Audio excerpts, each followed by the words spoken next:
K.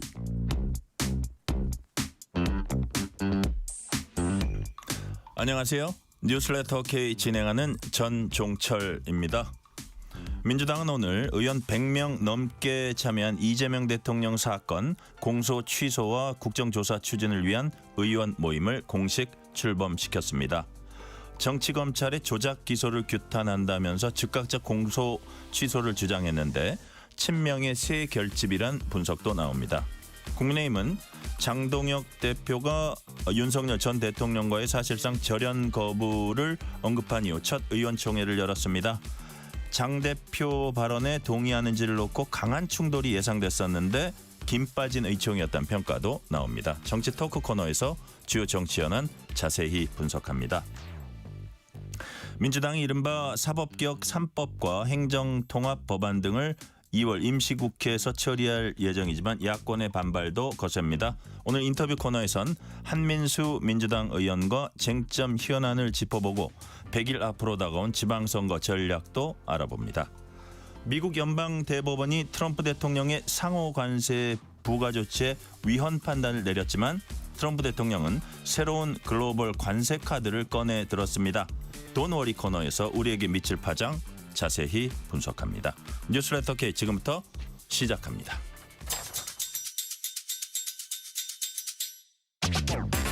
뉴스레터 K 정치 토크입니다. 박성민 전 민주당 최고위원, 신주호 전 국민의힘 상근 부대변인, 이동수 세대정치연구소 대표 나오셨습니다. 어서 오세요. 안녕하십니까. 자, 윤석열 전 대통령 1심 선고 직후 국민의힘 장동혁 대표 입에 관심이 모아졌었는데요. 장동혁 대표는 윤 전 대통령 절연 사실상 거부했고요. 당내 후폭풍이 일었습니다. 오늘은 그 이후에 첫 의원총회가 열렸습니다. 신주호 부대변인, 오늘 의총 분위기 어땠어요? 사실 오늘 의총 분위기가 굉장히 뜨겁게 달아오를 것이다 라는 예상도 있었고 오늘 의총에 굉장히 많은 귀추가 주목이 됐었죠. 네.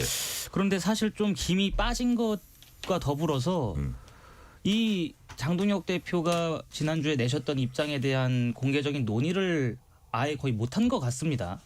사실 어제 오세훈 시장도 주말간에 말씀하셨다시피 장동혁 대표가 전륜을 거부한 것은 당의 공식 입장이 아니다.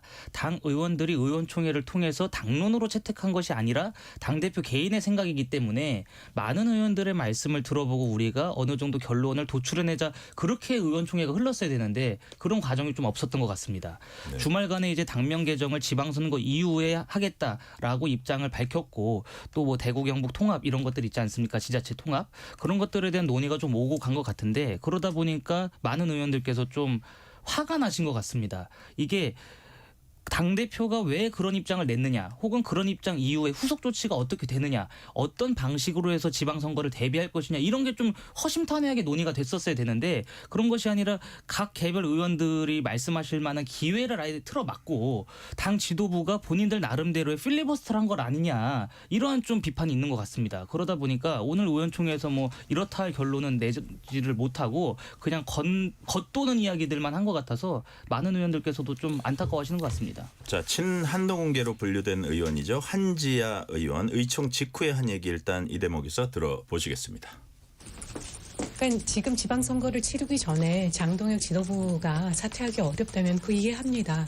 하지만 그렇다면은 민심이 가는 방향으로 우리의 당의 목소리가 나야 되지 않겠습니까? 근데 당대표께서는 현재로서 본인 생각만 고집하고 있습니다. 그런 부분에 대해서도 우리가 정확하게 민심이 어디로 가는지에 대한 고민을 하고 지방선거에 있어서 승리를 할 수 있도록 이끌어 주셔야 된다고 생각합니다. 자, 한지아 의원도 상당히 차분하게 이렇게 이제 얘기를 했지만 장 대표가 현재로서는 본인 생각만 고집하고 있다. 민심 가는 방향으로 우리 당의 목소리가 나야 한다. 지방선거 승리할 수 있도록 정확히 민심이 어디 가는지에 대해 고민을 해야 된다. 그리고 이끌어줘야 한다. 이렇게 얘기를 했는데 신주호 부대변인께 좀 더 여쭤볼게요.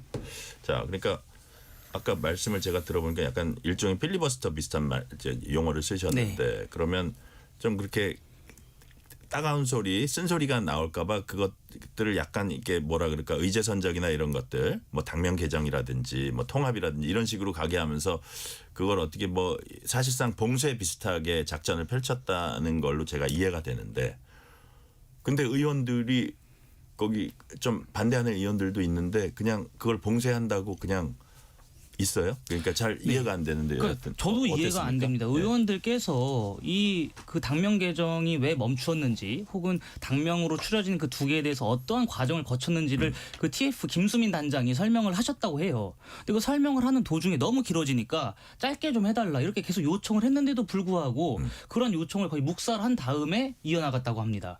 그러면 당명 개정이라는 게 어쨌든 국민의힘에 굉장히 중요한 사안이기 때문에 그것은 논의할 수 있다고 치고 뭐 지자체 통합 이런 것도 사실 민생과 관련된 것이기 때문에 논의는 해야 됩니다만 지금 가장 시급한 게 윤석열 전 대통령과 절연을 요구하는 수많은 당원과 국민들 그리고 국회의원들의 목소리를 외면한 채 일방적인 입장을 표명한 장동혁 대표의 설명을 듣고 싶었던 거 아니겠습니까? 근데 그러한 설명은 의원총회 말미에 거의 오후 한 1시 반까지 이어졌어요. 점심도 거르고. 네. 그 말미에 한 5분 정도만 설명을 하셨다고 합니다. 이러다 보니까 의원들이 도대체 오늘 왜 모였냐? 그렇죠. 10시 반에 시작을 했거든요. 예. 오전에 시작을 했습니다. 그러면 오전 내에 상당히 다양한 논의를 한 다음에 오후에 의총을 속개하거나 이렇게 해야 되는데 예. 점심을 거르고 계속 이어나가면 점심에 일정이 있는 의원들이 있으실 거 아닙니까? 그럼 그 의원들께서는 당연히 의원총회 현장에서 이석할 수밖에 없는 것이기 때문에 뭐 많은 의원들께서 이런 주장을 하시는 것 같아요. 당 지도부가 쓴소리를 듣지 않기 위해서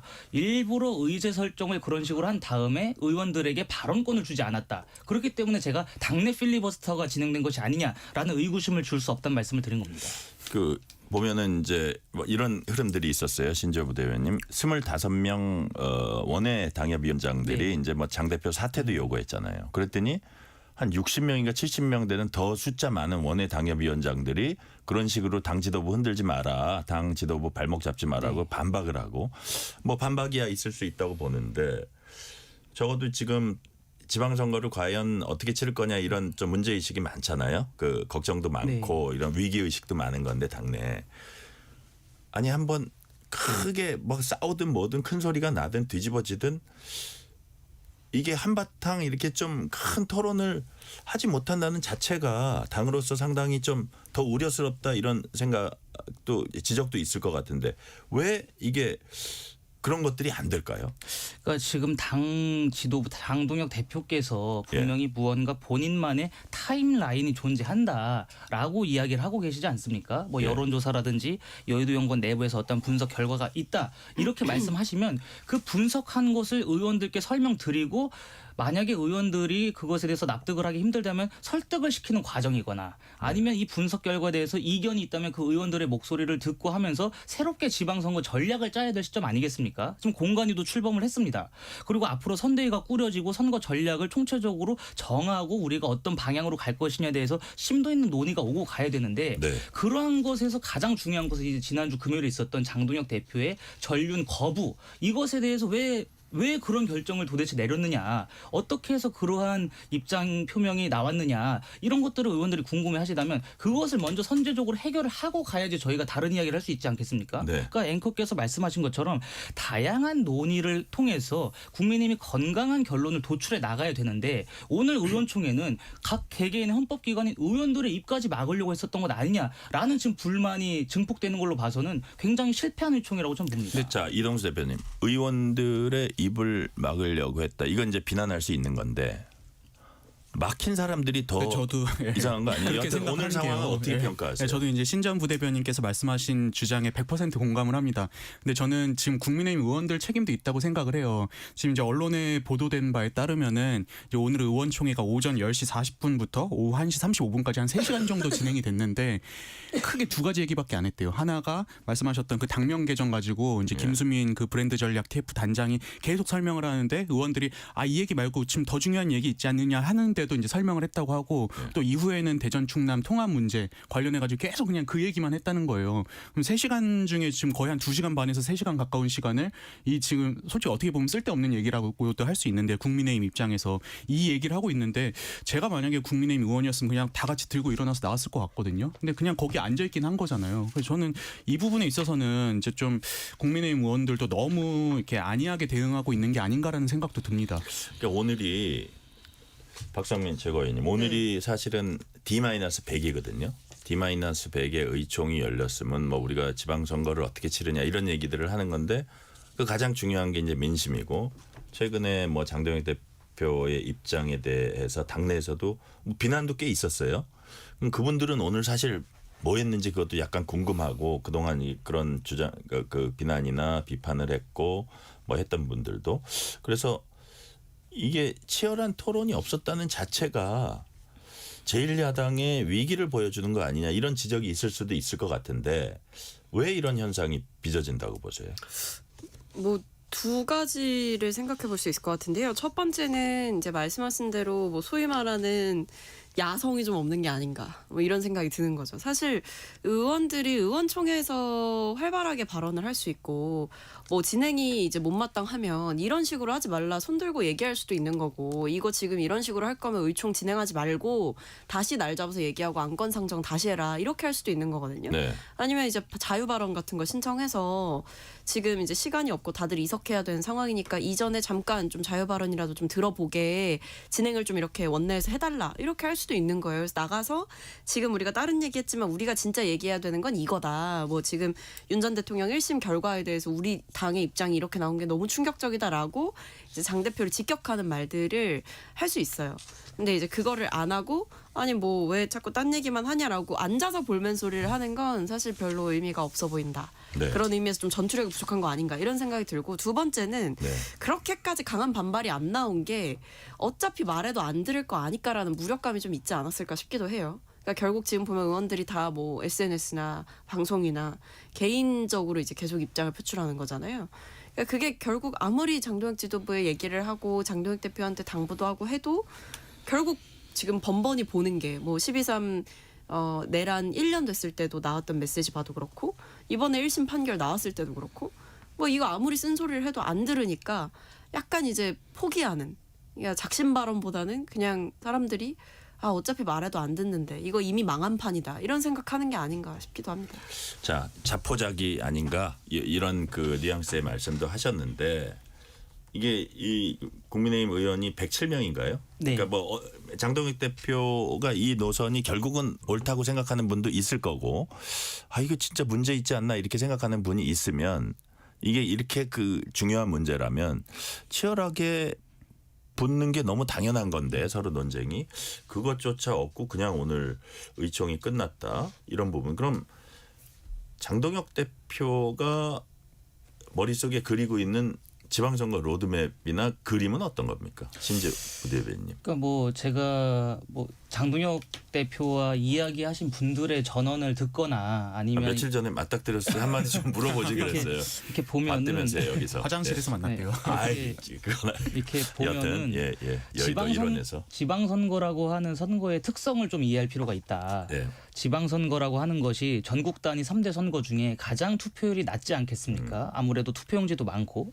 그렇기 때문에 낮은 투표율에서 선거 결과 당락을 결정짓는 것은 얼마나 많은 국민의힘의 지지층을 투표장으로 견인해낼 수 있느냐 이거라고 지금 보는 것 같고 실제로 그런 분석이 좀 있습니다. 네. 그런데 지금 이 상황에서 윤석열 전 대통령과의 단호한 절연을 하게 되면은 국민의힘을 지지하는 지지층들이 투표장으로 오지 않고 자포자기할 가능성이 농후하다. 그렇기 때문에 일단 선제적으로 우리 당 국민의힘을 지지하시는 국민들을 먼저 묶어놓고서 그 다음에 중도로 나아가겠다 그런 입장이신 것 같아요. 그러면서 아까 제가 오늘 기사를 보니까 설 연휴 동안에 진행됐었던 여론조사 결과를 말씀드렸다고 합니다. 네. 의원총회에서 그러면서 국민의힘을 지지하는 분들 중에 한 70%가 넘는 분들이 그 그 윤석열 전 대통령과 우리가 동떨어져서 가서는 안 된다라는 응답을 했다 이런 말씀을 하시면서 지금 가장 중요한 것은 우리 지지층 결집이다라는 말씀을 하셨다고 해요. 그러면서 이 다음에 뭐 3월, 4월 이럴 적에 그 이재명 정권의 실정이 더 부각되고 민주당에서도 공천이라든지 이런 것들과 관련돼서 진행하다 보면 친명계와 친청계 간의 내용이 분명히 발생할 것이다. 네. 그럼 그 틈을 비집고 들어가서 국민의힘이 중도로 외연의 확장을 해나갈 수 있는 기반 상황이 조성될 것이다라는 생각을 지금 하고 계신 것 같습니다. 하지만 그러한 전략이 실제로 맞아 들어갈지는 우리가 좀 봐야 되는 것이죠. 하나 더 여쭤볼게요. 신주호 부대변인한테. 오늘 의총 딱 보니까 배현진 의원이 네. 장동혁 대표 바로 뒤에 앉았어요.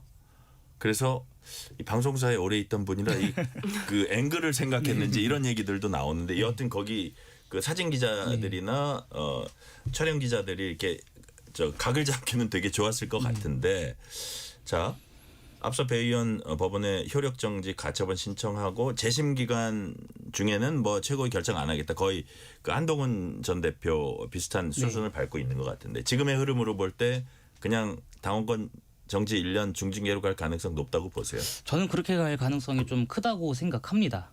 그런데 배현진 의원을 향한 징계는 저희가 좀 재고를 해볼 필요가 있다라고 생각을 해요. 지금 만약에 3월 1일 이후에 배현진 의원에 대한 징계가 확정되고 네. 당원권이 정지돼서 새로운 서울시당 위원장을 저희가 이렇게 모셔야 되지 않겠습니까? 그러면 지방선거를 불과 석 달 앞두고 있는 것이고 뭐 서울시의 공천이라든지 선거 캠페인이라든지 그런 것들이 본격적으로 진행되려면 한 달 반가량 남은 상태에서 새로운 서울시당 위원장, 서울시의 선거 총괄을 우리가 꾸리게 되는 겁니다. 그럼 그렇게 되면은 그동안에 서울시에서 선거 승리를 위한 그 기반을 조성해 왔었던 분이 이게 내쳐지게 되고 새로운 분이 와갖고 그것을 총괄할 수 있을까? 게다가 서울시라고 하는 것은 선거구도 많고 굉장히 큰 곳 아니겠습니까? 네. 그러한 면에서 배현진 의원의 잘잘못을 떠나서 이것을 굳이 당원권 정지 1년까지 해야 되는 징계 사안이냐 수준이냐라는 비판이 좀 있는 것 같습니다. 네.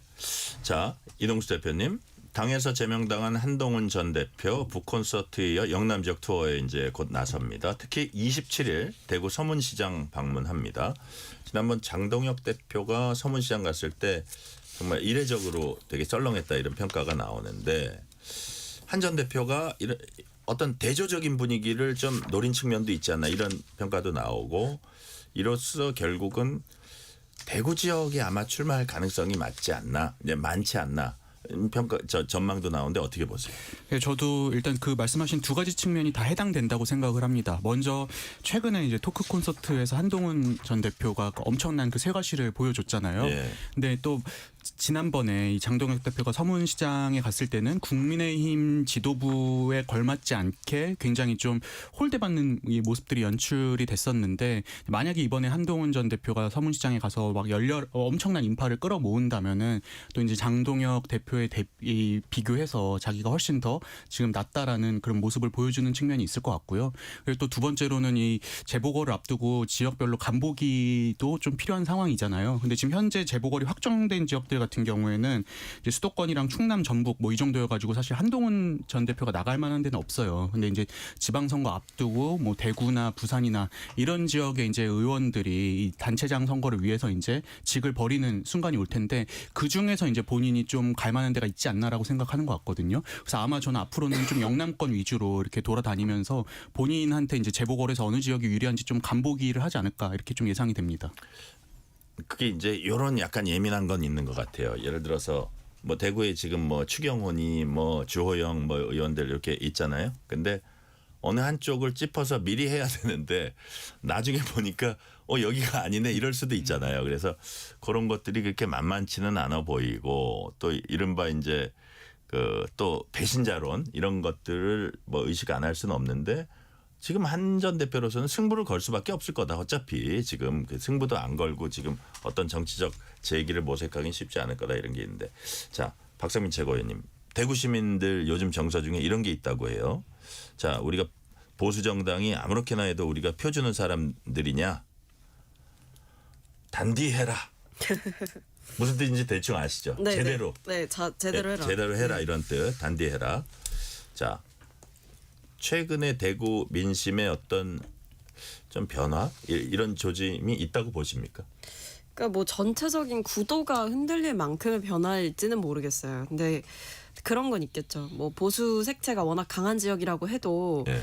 이건 보수가 아니지 않느냐라는 불만은 나올 법하다. 그러니까 이게 보수적인 어떤 색채를 가지고 있다고 해서 뭐 정치적인 지향이 있다라고 해서 그렇다고 내란을 옹호하는 건 저는 아닐 거라고 생각하거든요. 그렇기 때문에 보수 지지층 안에서도 좀 분화가 일어났을 거다라고 생각을 하고 대구 시민들 입장에서도 네. 지금 장동혁 대표의 리더십이나 노선에 대해서 동의하기가 어렵고 특히나 지는 선택을 계속해서 하고 있는 장 대표의 노선은 더더욱 동의하기가 어려울 거다.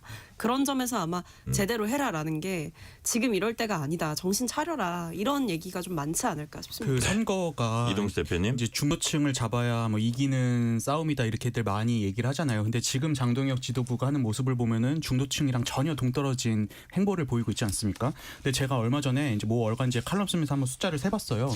국민의힘 전체 지역구 의원이 89명이거든요. 근데 그 중에 그 영남권이 58명이고 그리고 서울에 이제 강남 3구가 7명이거든요. 그러니까 전체 지역구 의원 중에 73%가 이제 국민의힘의 우호적이라고 할 수 있는 이제 영남이랑 강남 지역구 소속인 거예요. 89명 중에 65명이네요. 그렇죠. 예. 그러니까 이제 맞네. 사실상 이분들이 중도층 뭐 잃고 선거에서 져도 우리는 이제 우리 지역구만 지키면 된다라고 지금 생각을 하고 있는 상황인 것 같아요. 네. 근데 이제 지금 대구나 뭐 부산은 말할 것도 없고 대구 같은 경우에도 이제 당 지지율이 굉장히 이제 좀 박빙까지 가고 있는 그런 추세인데 진짜 대구도 한번 위협을 당해봐야 장동혁 지도부가 정신을 차리려나 저는 솔직히 그런 생각도 들었습니다. 자, 그러니까 지금 파악하신 대구, 그러니까 가장 대표적으로 대구 민심.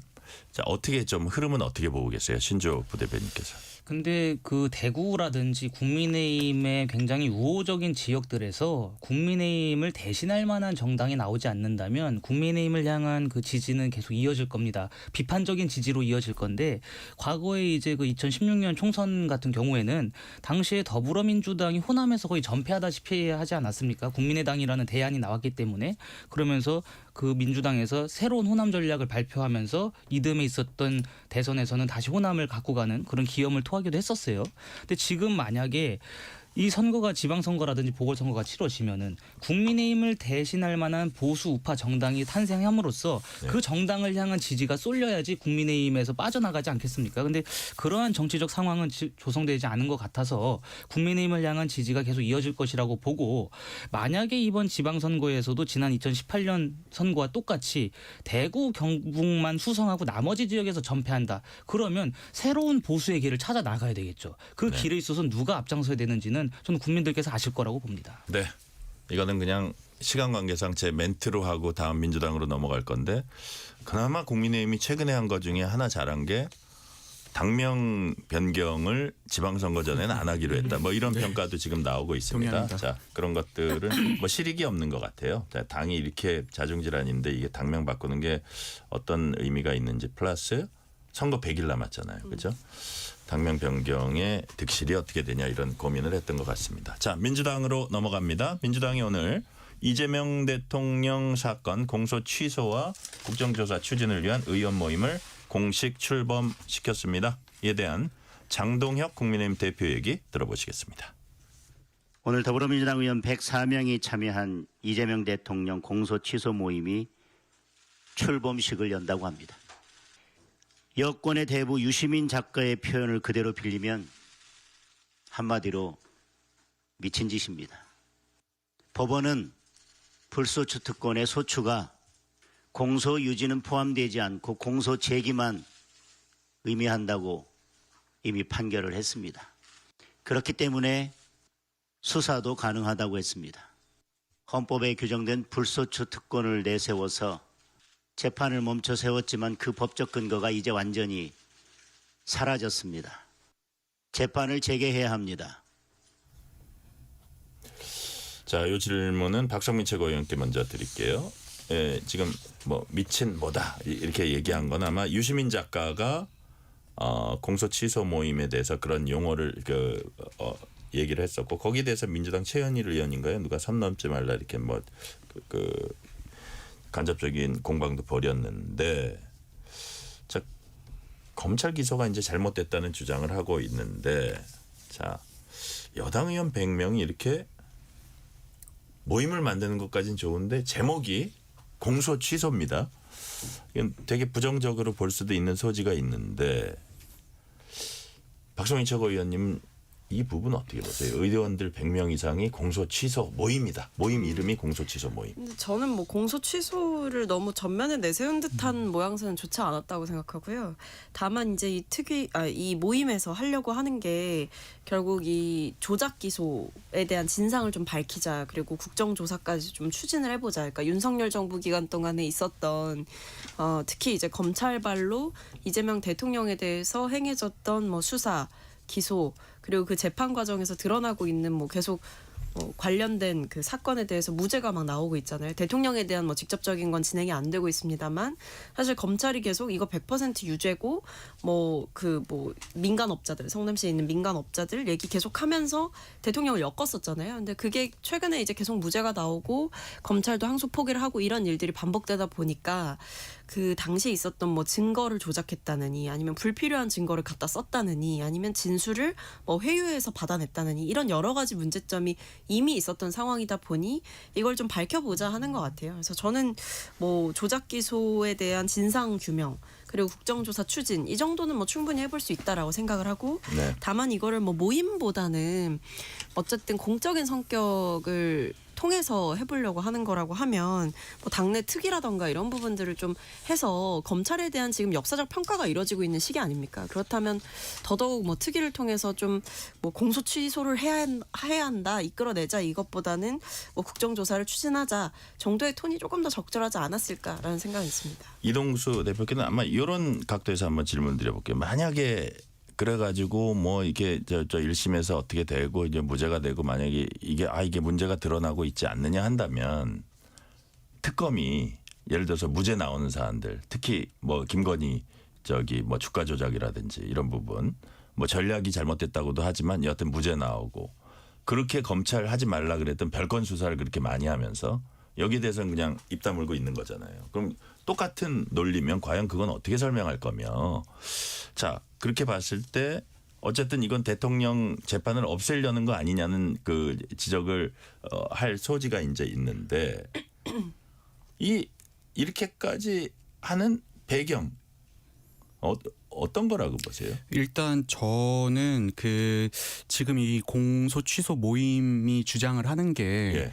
그 이재명 대통령이 받고 있는 수사가 이 윤석열 정치검찰의 조작 기소 때문이다라는 게 핵심인 거잖아요. 근데 사실 이 죄의 유무에 대한 판단은 사법부, 그냥 법원이 하는 거지 않습니까? 근데 저는 정부 여당의 국회의원들이, 그것도 100명 가까이 되는 분들이 자국의 사법 체계를 불신해가지고 이렇게 따로 사적인 모임을 만든다는 것 자체가 굉장히 부적절하다라고 이제 생각을 하고요. 그래서 저는 이게 결국에는 그 친명 의원들의 충성 경쟁이라고 생각을 합니다. 왜냐하면은 이 비슷한 성격의 조직이 이미 당내에 있어요. 지금 이제 친문이나 친정청래계 의원들이 비판하는 게 그거거든요. 네. 지금 당내 당대표 직속으로 정치검찰 조작기소 대응 특별위원회가 이미 있는데, 근데 그거를 정청래 대표가 위원장을 이성윤 의원을 임명을 한 거예요. 근데 이제 그거에 친명 의원들이 이제 반발을 하면서 따로 이제 본인들의 어떤 모임을 만든 거지 않습니까? 그래서 저는 이게 핵심은 결국에 이제 이재명 대통령의 공소 취소 이것보다도 네. 그냥 이 친명계 의원들의 그 어떤 충성 세력화? 경쟁, 세력화이자 충성 경쟁으로 보고 있고, 그래서 이제 앞으로도 이게 저는 친명계와 그 친정청래계의 또 계파 갈등의 어떤 씨앗이 될 수 있다, 이렇게 보고 있습니다. 자 우리가 신주호 부대변인 뭐 뒤쪽에서는 이제 곧 법안 처리 뭐 빠르면 내일 이제 할 예정이니까 법 왜곡죄라든지 사심죄, 재판 소원죄라든지 이런 거하고 결국 맥을 같이 하는 건데, 공소 취소라는 것을 사실 법원 가가지고 무죄 받으면 되는 거거든요. 그렇죠. 근데 그래서 뭐 조희대 사법부도 못 믿겠다 이런 논리를 이제 내세우고 있는데, 저는 이런 각도에서 한번 신주호 부대변인한테 여쭤볼게요. 아니 오죽 야당이 견제를 못하면 거대 여당이 네. 모든 걸 할 수 있는 지금 상황이다. 네. 그렇다면 그게 과연 대한민국 국민들에게 이로운 것이냐. 여당은 절제를 할 줄 알고 야당은 견제를 할 줄 알면서 이게 서로 경쟁하면서 국민들에게 더 큰 혜택이 오는 거잖아요. 네. 그래서 그런 차원에서의 이 야당의 존재, 지금 어떻다고 평가하세요? 그러니까 사실 지금 민주당이 저렇게 국민 눈치도 아예 안 보고 국민을 기만하는 정치 행태를 이어갈 수 있는 것은 저는 앵커님 말씀처럼 건강한 야당, 강력한 견제 세력이 존재하지 못하기 때문이라고 생각합니다. 그 말씀은 저도 공감합니다. 김남국 전 의원 같은 분도 현진훈한테 관련돼서 인사청탁 관련해서 뭐 이야기를 하겠다. 그런 논란이 터진 지금 불과 몇 달도 되지 않았는데 오늘 민주당 대변인으로 임명이 됐어요. 2달. 예, 다른 상황 같으면 이러한 민주당의 아주 오만불손한 행태를 굉장히 크게 국민들께서 비판하셨을 겁니다. 그럼 지금 뉴스라든지 신문, 언론 지상에 오르내리는 이야기들은 민주당의 강경 일변도 모습보다 국민의힘의 자중질환, 국민의힘이 결국 윤석열 전 대통령과 함께 가겠다, 전륜을 선택하지 못하고 윤 어게인 세력으로 회귀했다, 이런 것들만 오고 가고 있단 말이죠. 이것을 타파하고 정말 건강한 야당으로서, 강력한 견제 세력으로서 정부 여당의 횡포와 정부와 정권이 잘못 가는 일에 대해서 강력하게 이야기해 줄 수 있을 만한 구심, 그 구실이 뭐가 있어야 되느냐. 저는 국민 신뢰 회복이라고 봅니다. 그 국민 신뢰 회복의 길을 분명히 당의 구성원들 모두가 알고 계실 것이기 때문에 그 점에 있어서는 그 좀 지켜봐야 될 것 같고요. 앵커께서 말씀하신 것처럼 여당이 저런 식으로 가는 것, 저런 폭주를 막을 수 있는 것은 국민 여론입니다. 국민들께서 너무 막 나가는 점에 있어서 비판하시는 그러한 여론을 더 일으키고 그것을 확대하기 위해서는 야당이 좀 더 국민들의 신뢰에 보답드릴 수 있을 만한 모습으로 바뀌어야 되지 않을까 싶습니다. 네, 실시간 교통 상황 알아봅니다. 라디오 교통정보센터 임초희 리포터 나와주세요. 네, 이 시각 교통정보입니다. 퇴근 차량이 많아지고 있습니다. 먼저 올림픽대로 잠실 방향, 방화대교에서 월드컵대교까지 정체입니다. 이후에는 수산시장에서 영동대교까지 밀리고요. 같은 방향 강변북로는 서강대교에서 구리시계까지 길게 정체입니다. 이 사이에 마포대교 조금 지나서는 1차로에 사고가 있어서 주의를 하셔야겠습니다. 수도권 제1순환고속도로 판교에서 일산 방향, 판교 분기점에서 청계터널, 그리고 평촌에서 수리터널 사이에 모두 교통량이 많아졌고요. 이후 안현분기점에서 중동까지 정체입니다. 중동 2차로에는 고장난 차가 있고요. 경부고속도로 서울 방향 안성분기점에서 밀립니다. 이후에는 수원, 또 서울 요금소에서 판교까지 제속도 못 내고요. 더 가서는 양재에서 반포까지 속도가 내려갑니다. KBS 교통정보센터였습니다. 퇴근길, 당신과 함께 읽는 세상 이야기. KBS 1라디오 뉴스레터 K. 문자 샵 9730, 짧은 문자 50원, 긴 문자 100원. 어플리케이션 콩은 무료. 유튜브 KBS 1라디오 계정 채팅창도 열려 있습니다.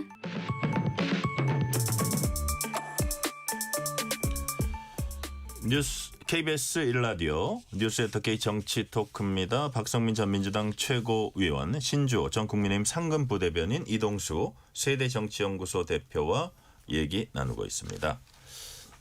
우리가 아까 뭐 공소 취소 뭐 이런 얘기들 조금 교통정보 전에 얘기를 나눴는데 또 여기에 조국 혁신당 대표가 또 참전을 했습니다. 최근에 뭐 여권 합당 갈등 이후에 뉴 이재명 이런 용어도 등장을 했는데 정체와 배후가 의심스러운 작성자들이 뉴 이재명을 내세우면서 갈라치기 하고 있다. 특히 윤 어게인을 연상시키는 문 어게인이라는 용어까지 갖고서는 조국 대표 자신과 정청래 민주당 대표를 비방한다.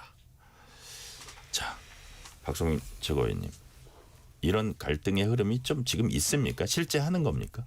그러니까 지지층 분화는 분명 있는 것 같아요. 그래요? 예. 그러니까 뭐 예를 들면 그동안은 뭐 이제 지지층의 변화가 계속 있었죠. 뭐 예를 들면 과거에는 뭐 문파. 네. 그래서 이제 문재인 대통령 때 네. 문재인 전 대통령을 지지하던 모임. 거기서 이제 뭐 또 나아가서 이재명 대표를 또 지지하고 대표의 중심으로 이거 똘똘 뭉쳐서 가야 된다라고 했던 뭐 이른바 친명계, 뭐 언론에서는 뭐 개딸 이렇게 많이 부르기도 했었는데 이제 그 모임 자체가 조금은 갈라진 양상은 있죠. 네. 그러니까 집권 초기 몇 달, 6개월, 8개월 동안은 친정청래 목소리가 컸단 말이에요. 친 이재명이라고 그걸 만약에 분화를 한다면. 굳이 예. 근데 그 합당 논란 이후에 그 목소리가 엄청 커졌단 말이에요. 그런 변화가 좀 있는 거죠.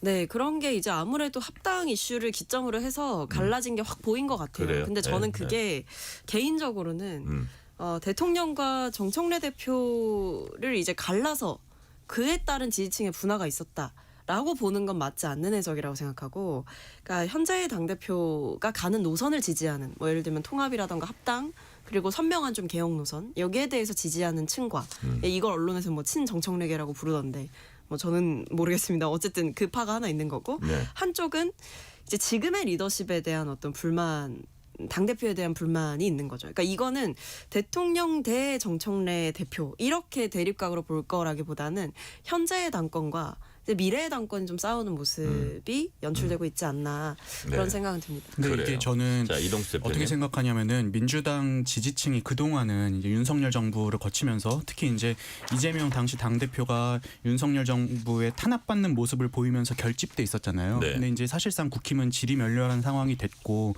민주당 전체 파이가 워낙 커졌기 때문에 그 안에서 다시 이제 분파가 일어나고 있는 과정이라고 보는데 민주당 지지층이 하나가 아니었던 게 과거에도 문재인 전 대통령 중심의 친문계가 있었고 또 이제 이재명 당시 성남시장 그리고 경기도지사 시절에는 그 또 지지 그룹이 뭐 손가락 혁명군 이래가지고 송가혁이라고 또 있었잖아요. 근데 이분들의 사이도 사실 그때부터 굉장히 안 좋았거든요. 근데 그 동안은 윤석열이라는 공공의 적이 있었기 때문에 좀 규합을 했던 상태였는데 다시 이제 그 공공의 적이 없어짐으로써 좀 내부 갈등이 시작된 게 아닌가 저는 그렇게 보고 있습니다.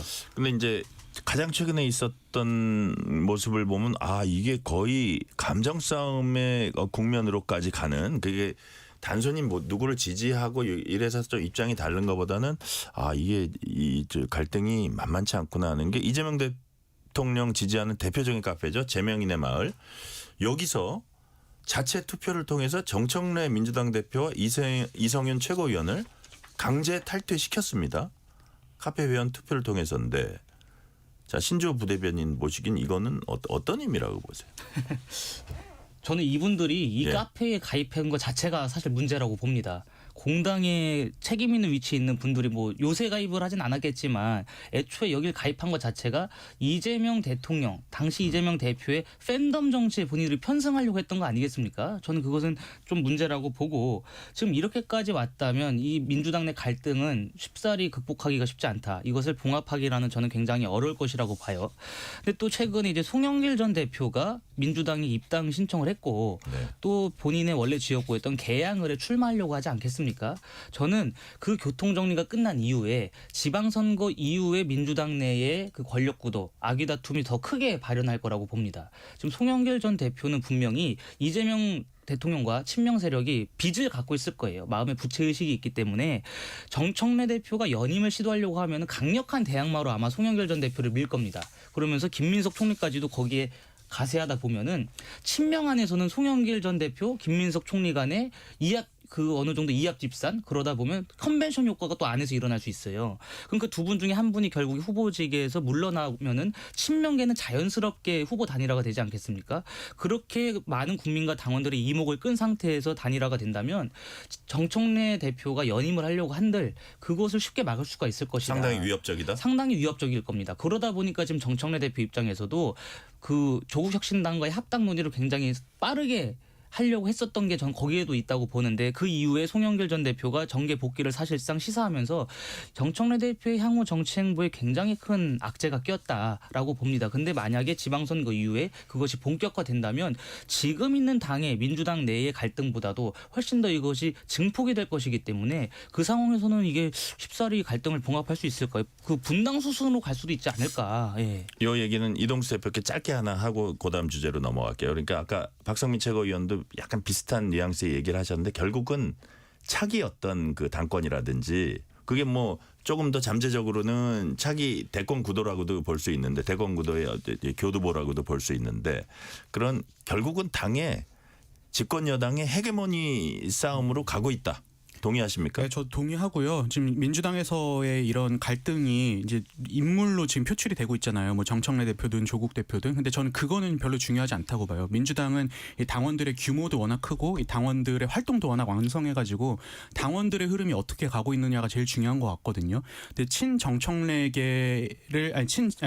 대표를 지지하는 당원들 같은 경우에는 전통적으로 민주당을 지지했던 분들이 많잖아요. 근데 이분들 같은 경우에는 검찰개혁, 사법개혁 이런 걸 제대로 해라 주장을 하고 있는데 지금 이재명 정부에서 그거를 속 시원하게 못 해주고 있는 상황인 거고 이재명 대통령을 지지하는 분들 같은 경우에는 사실 어떤 가치나 이런 것보다는 이재명 대통령 개인에 대한 호감도 때문에 지지하는 분들이 많은 것 같은데 이분들이 볼 때는 지금 민주당이 대통령이 이것저것 열심히 하려는데 자꾸 이제 이런 이슈를 만들면서 발목을 잡고 있는 것처럼 보고 있는 게 아닌가. 그래서 저는 이 두 그룹 간의 갈등이 쉽게 봉합되기는 쉽지 않은 것 같고 그래서 그 갈등은 계속 이어질 것 같습니다. 근데 네. 뭐 분당이 박성민 될 거다 최고위원님. 그런 주장에는 좀 동의하기는 어려워요. 왜냐하면 지금 당연히 뭐 안에서 갈등이 없다라고 말씀을 못 드리겠지만 그렇다고 해서 여당 내에서 이렇게 뭐 감정적으로 서로 격한 말이 오가고 지지층들 간에 이렇게 뭐 좀 분화가 돼서 서로를 공격하고 이런 일이 과연 이득이 되냐라는 것에 대한 판단을 저는 분명히 할 것이다. 뭐 선거 전후로 해서 그런 부분들은 어느 정도 봉합이 될 것이다 이렇게 보고 네. 그리고 또 선거라는 그 기점이 하나가 있기 때문에 거기에 대해서 오는 정치적인 평가 거기에 따라서 또 지금의 갈등 양상은 충분히 달라질 수 있다 이렇게 생각합니다. 네. 선거 결과가 항상 중요해요. 사실은 지금의 야권이죠. 옛날의 여권이 이렇게 된 거는 그 뿌리는 역시 4월 총선이 아니었나 이런 얘기들을 많이 합니다. 자, 민주당은 2월 임시국회에서 사법개혁 관련한 쟁점 법안들 통과시키겠다 이렇게 밝혔습니다. 정청래 민주당 대표 얘기 들어보시겠습니다. 공소청에 대해서는 보안수사권은 주지 않고 보안수사 요구권만 부여하는 방향으로 형사소송법 개정을 통해 처리될 것입니다. 누차 말씀드린 대로 형사소송법은 공수처법과 중수청법과 시차를 두고 따로 처리한다는 방침을 다시 한번 말씀드립니다. 수사는 경찰이 하고 기소는 검사가 하는 수사와 기소의 완전 분리 검찰개혁을 완수하겠습니다. 어제 당론으로 채택한 검찰개혁안을 차분하고 담대하게 무수의 뿔처럼 처리해 나갈 것입니다. 법 왜곡죄 신설, 재판 소원제 도입, 대법관 증원 등의 사법개혁 3법 또한 우리의 시간표대로 이번 임시국회 기간 안에 차질 없이 타협 없이 처리해 나갈 것입니다. 자, 지금 정청래 민주당 대표 얘기 들어봤는데 자 일단 이거를 한번 여쭤볼게요. 법 왜곡죄 재판소원법 대법관 증언 이제 사법제도 개편이죠. 민주당에서는 사법개혁 법안이라고 이제 얘기하고 있고요. 내일 본회의 이제 박성민 최고위원님 통과가 될 것 같은데 아니면 이제 필리버스터를 하면 막 하루 있다가 이제 하나씩 통과가 되는 건데 오늘 조희대 대법원장이 출근길에 이제 기자들이 물어봤습니다. 공론화 필요하다 이렇게 우려를 나타냈고 국민의힘도 강력 반발하고 있는데 이게 뭐 지금 이 단계에서는 야당하고 조금 더 얘기를 하고 수기 과정 거치고 공론화를 더 거치고 이런 단계는 좀 넘은 건가요?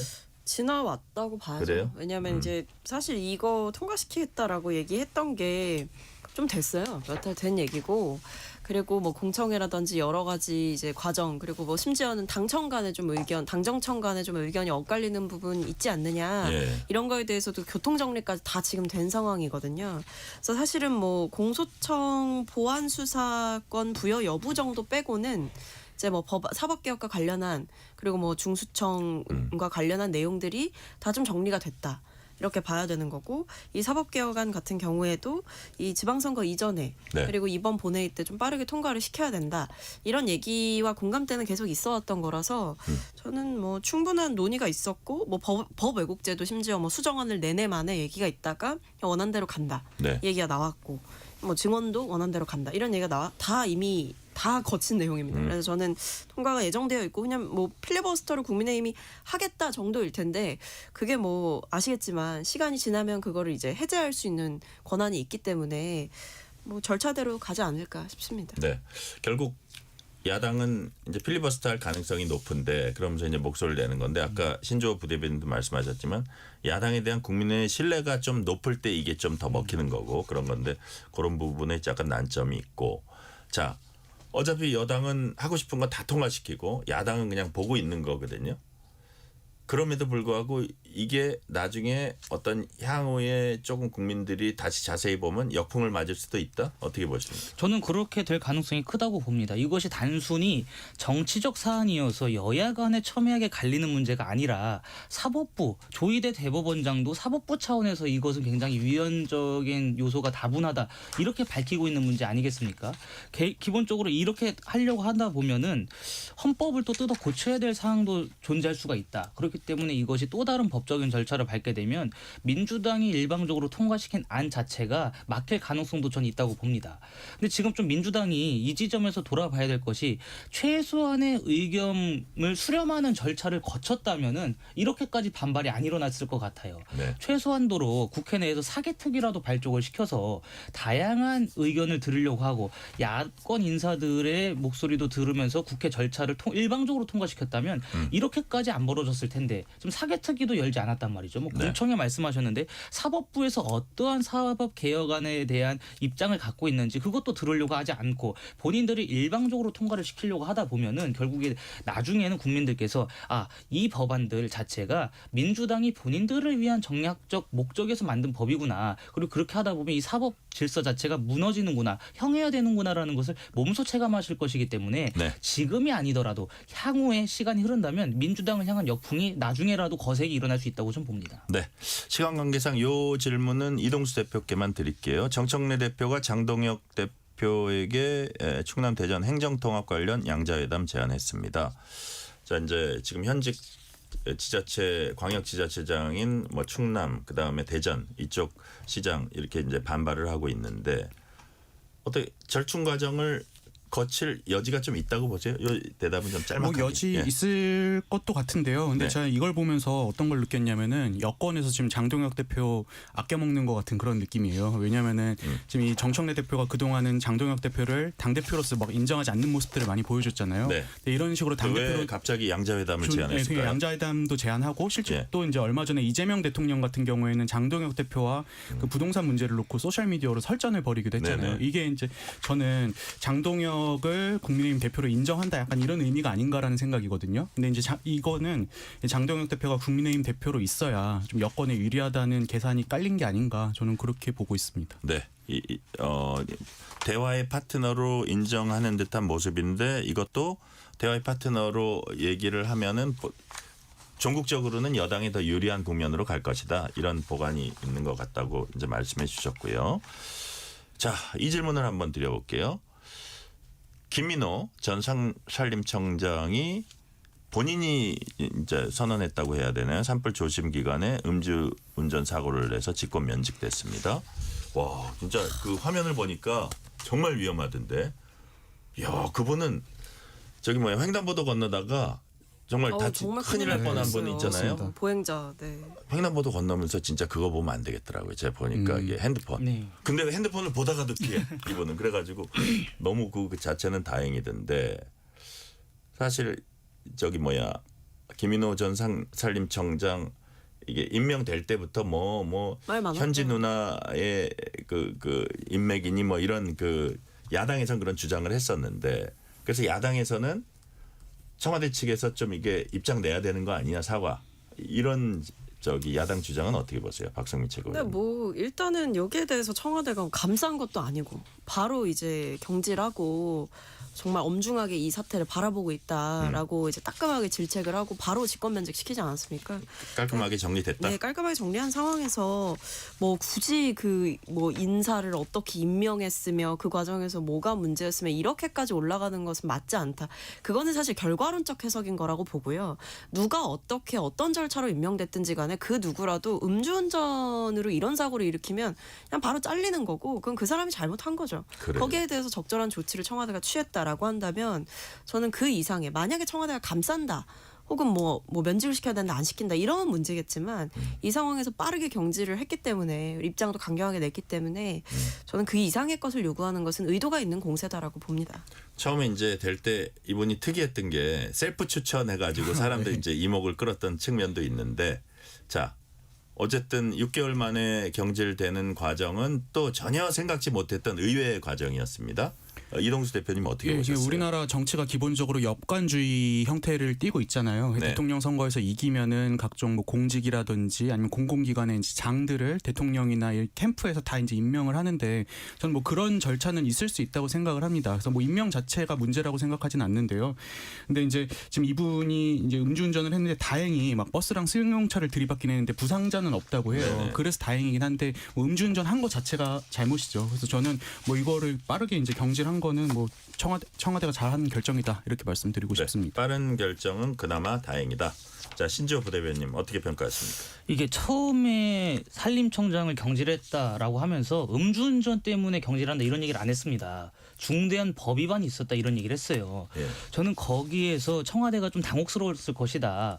이재명 대통령도 음주 전과가 있는 상황에서 김인호 산림청장 그것도 본인 셀프 추천으로 했고 이재명 대통령과 김현지 부속실장과 연이 깊다라고 알려진 김인호 산림청장을 경질함에 있어서 그 원인이 음주운전이다라고 이 발표를 하기가 굉장히 껄끄러웠을 겁니다. 그래서 나중에 드러난 것인데 네. 저는 여기서 이재명 정부에서 하고 있는 국민추천제 그 허점을 좀 봤습니다. 국민추천제라고 하지만 결국에 이재명 대통령 본인의 측근 인사들을 임명하기 위한 수단이었고 그 수단으로서 임명된 분이 결국에 음주운전이라고 하는 아주 중차대한 범죄를 저지른 것 자체가 이재명 정권의 국민추천제가 얼마나 실이 많은지를 이번에 여실히 봤고 저는 대통령실, 그러니까 청와대죠. 청와대가 국민 앞에 진지하게 사과를 해야 된다고 봅니다. 어찌되었든 이재명 대통령의 측근이라고 알려진 분, 김현지 부속실장과도 가깝다고 알려진 인사가 이런 식으로 낙마한 것에 있어서는 분명히 사과를 하고 재발 방지에 대한 대책을 마련해야 되고 앞으로 인사검증을 어떻게 더 투명하고 더 투철하게 할지에 대해서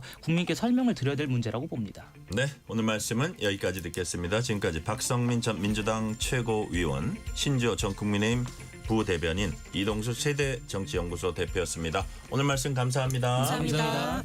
뉴스레터 K 1부 마치고 2부가 이어집니다.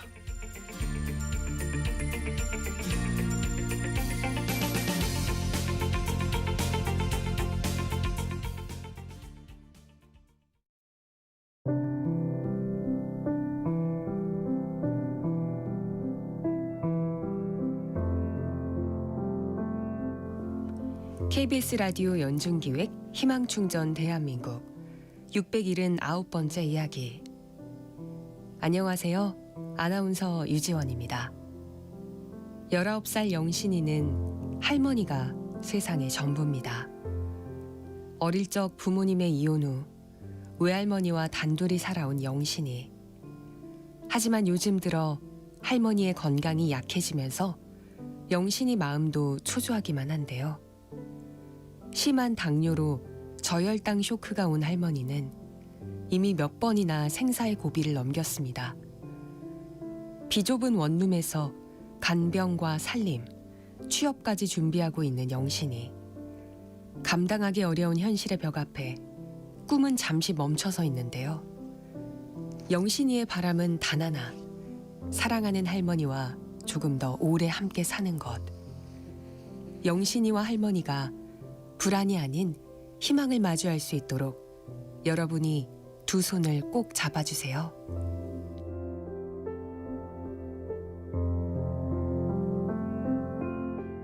여러분의 따뜻한 손길이 희망의 빛이 됩니다. ARS 060-700-1580 060-700-1580 한 통화 3,000원으로 희망을 선물해 주세요. KBS 라디오 연중기획 희망충전 대한민국은 초록우산 어린이재단, 인탑스 주식회사, 그리고 청취자 여러분과 함께합니다. ARS 060-700-1580 한 통화 3,000원입니다.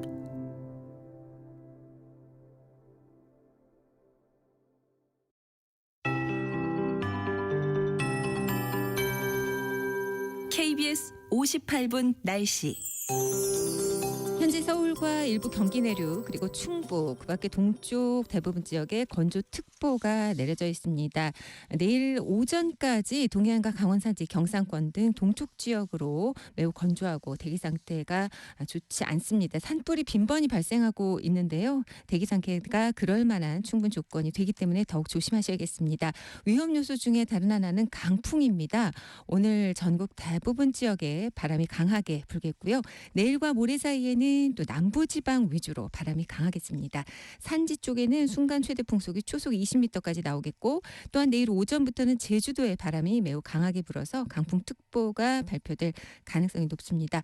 오늘에 이어서 내일도 날이 흐린 가운데 내일 새벽 제주에 비가 시작됩니다. 내일 오전부터 전국적으로 비나 눈이 내리겠습니다. 눈의 양이 경기 남부 1cm 정도, 또 강원과 충청, 전북, 영남 1에서 5cm인데 문제는 경북과 영남 서부 내륙 쪽입니다. 이쪽으로는 3에서 최대 10cm 안팎의 많은 눈이 내리겠는데 습하고도 무거운 눈이 강하게 쏟아질 수 있겠습니다. 피해 없도록 주의하셔야겠고요. 빙판이나 도로 살얼음에 유의하셔야겠습니다. 내일 서울의 아침 기온 영하 1도, 낮 최고 기온 6도 정도를 내다보고 있습니다. 현재 서울의 기온은 2.9도입니다. 강혜종입니다.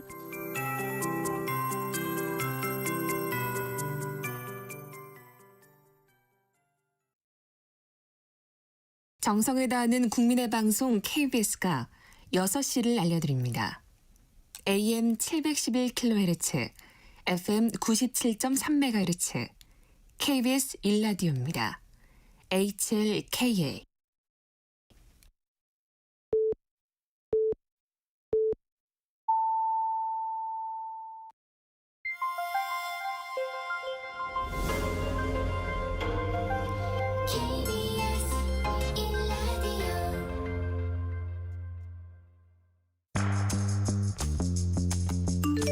여러분은 지금 퇴근길 시사편지 한 장, KBS 1라디오 뉴스레터 K를 듣고 계십니다.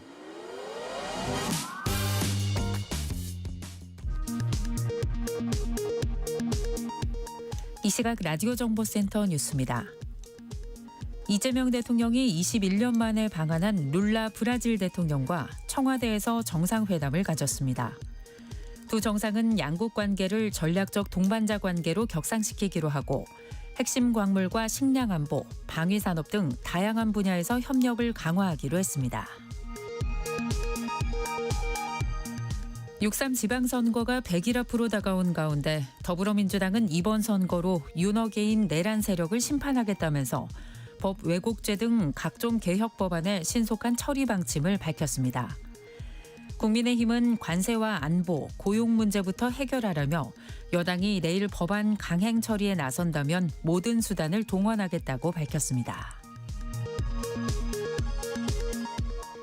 12.3 불법 비상계엄 사건 항소심을 전담할 서울고법 내란전담 재판부가 오늘 본격 가동된 가운데 윤석열 전 대통령과 한덕수 전 총리 사건이 각각 형사 1부와 형사 12-1부에 우선 배당됐습니다. KBS, MBC, SBS 등 지상파 방송 3사가 챗GPT 개발사인 오픈AI를 상대로 저작권 침해 중단 및 손해배상 청구 소송을 서울중앙지방법원에 제기했습니다. 방송 3사가 글로벌 AI 기업을 상대로 제기한 첫 소송입니다. 올해 첫 대형 산불인 경남 함양 산불이 발생 44시간 만인 오늘 오후 5시쯤 주불 진화가 완료됐습니다. 5개 마을 주민 160여 명이 긴급 대피한 가운데 산불 영향 구역은 234헥타르로 파악됐습니다. 지금까지 라디오 정보센터 뉴스 편유였습니다. 뉴스의 진수를 보여주는 인터뷰. 뉴 진수. 6월 지방선거가 꼭 100일 앞으로 다가왔습니다. 여야가 지방선거 모드로 본격적으로 들어가고 있습니다. 민주당은 이른바 사법개혁 법안을 내일 본회의에서 처리하겠다고 예고했습니다. 또 충남 대전 행정통합법을 비롯한 광역지자체 통합특별법을 이번 회기 내 처리하는 방안을 적극 추진하고 있습니다. 오늘은 민주당 당대표 비서실장인 한민수 의원과 함께 쟁점 현안에 대한 민주당 입장 들어보고 당내 현안도 함께 짚어봅니다. 한민수 의원님 어서 오세요.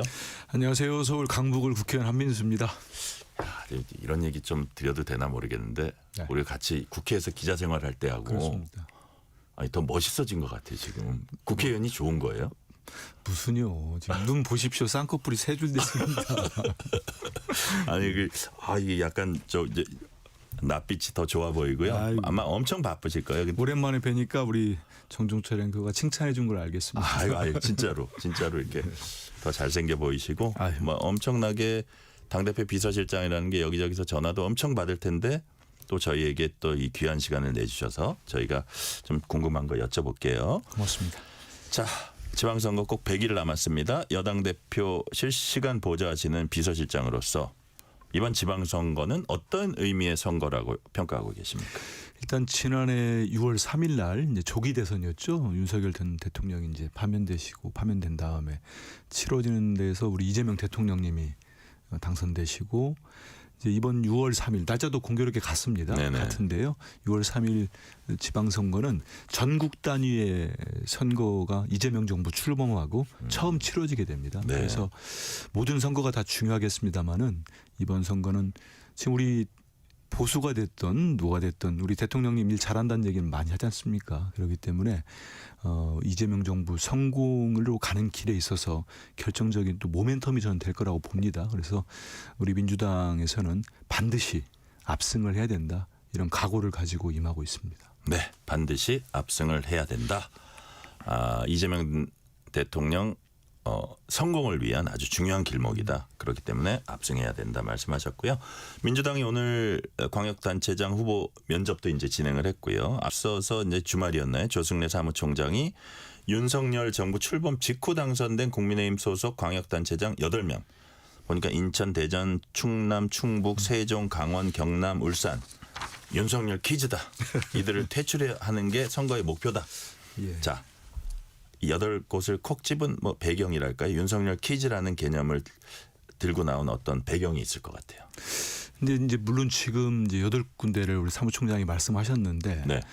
다른 서울이나 부산도 다 중요하죠. 근데 네네. 제가 볼 때는 서울 시장하고 오세훈 시장하고 부산 박형준 시장님은 지금 이제 처음 하신 건 아니고 뭐 몇 선까지 하셨잖아요. 예, 박형준 예. 시장은 재선인가요? 근데 네. 그렇기 때문에 그 윤석열 정권 때 22년도 지방선거 때 처음 들어오신 자치단체장을 얘기하지 않나 이런 생각이 들고요. 저희들은 이번 선거에 아까 말씀드린 대로 이재명 정부 성공을 위해서 중요한 계기가 되는데 네. 정말 대한민국이 대도약의 원년으로 삼아야 되는 거 아닙니까? 올해가 우리 대통령님도 말씀을 하셨고 정말 구조적인 저는 대전환이 필요하다고 생각을 합니다. 자본시장뿐만 아니고요. 여러 가지로. 근데 그 과정에서 저는 정말 우리 대한민국이 지난해 회복의 시간을 가졌다면은 올해는 도약의 시간이 반드시 필요합니다. 그래서 지방선거 압승을 통해 튼튼하게 뒷받침을 해야 되고요. 그런데 이제 우리 사무총장 윤석열 퀴즈 말씀하셨는데 네. 저는 국민의힘이 이번 6.3 지방선거의 어떤 정치적 규정이랄까 우리 유권자들의 심판의 기준에 있어서 본인들 스스로 윤 어게인 세력에 대한 심판, 윤석열 정권에 대한 절연, 또 다른 또 심판이 되는 이미 대선도 하지 않았습니까? 그런데 지방선거에 또 다른 심판을 우리 국민들이 할 수밖에 없는 상황을 스스로 만든다고 봅니다. 지난 19일에 윤석열 전 대통령 1심 나왔는데 그 이후에 보이는 지금 제1야당의 모습을 보십시오. 그 부정선거론자들 그리고 지금도 대통령 윤석열을 외치시는 분들 거기에다가 황당하지 않습니까? 트럼프 대통령이 항공모함을 보내서 윤석열 씨를 구출한다는 그런 얘기가 어떻게 성립이 됩니까? 근데 그걸 믿고 계시는 분들하고 끊어내지 못하고 다시 가겠다는 거 아닙니까? 그리고 당내에서는 그래도 조금 그건 아니다. 내란하고는 절연해야 된다. 이런 말씀을 하시는 분들을 쫓아내고 있어요. 한동훈 전 대표도 제명하고 김종혁 최고위원도 제명하고 배현진 시당위원장 서울시당위원장은 또 징계를 하고 그래서 결국은 6월 3일 선거는 이 대한민국의 도약의 한 축이 있는 거고 또 한 축은 저는 윤 어게인 세력 정말 국민들이 도저히 이건 안 되겠다. 다시 한번 분명하게 명징한 심판을 내려서 다시는 이 땅에 발붙이지 못하게 해야 되겠다. 이런 마음을 갖고 투표장에 나오시지 않을까 하는 생각을 합니다. 네. 그 선거의 한 축은 도약이고 한 축은 심판이다. 이제 말씀을 하셨는데 자 이게 한 사회나 국가가 이제 건전하게 이렇게 발전하고 국민들에게 정말 많은 복리를 주기 위해서는 건전한 또 견제 세력이 있어야 그렇습니다. 되는데 네.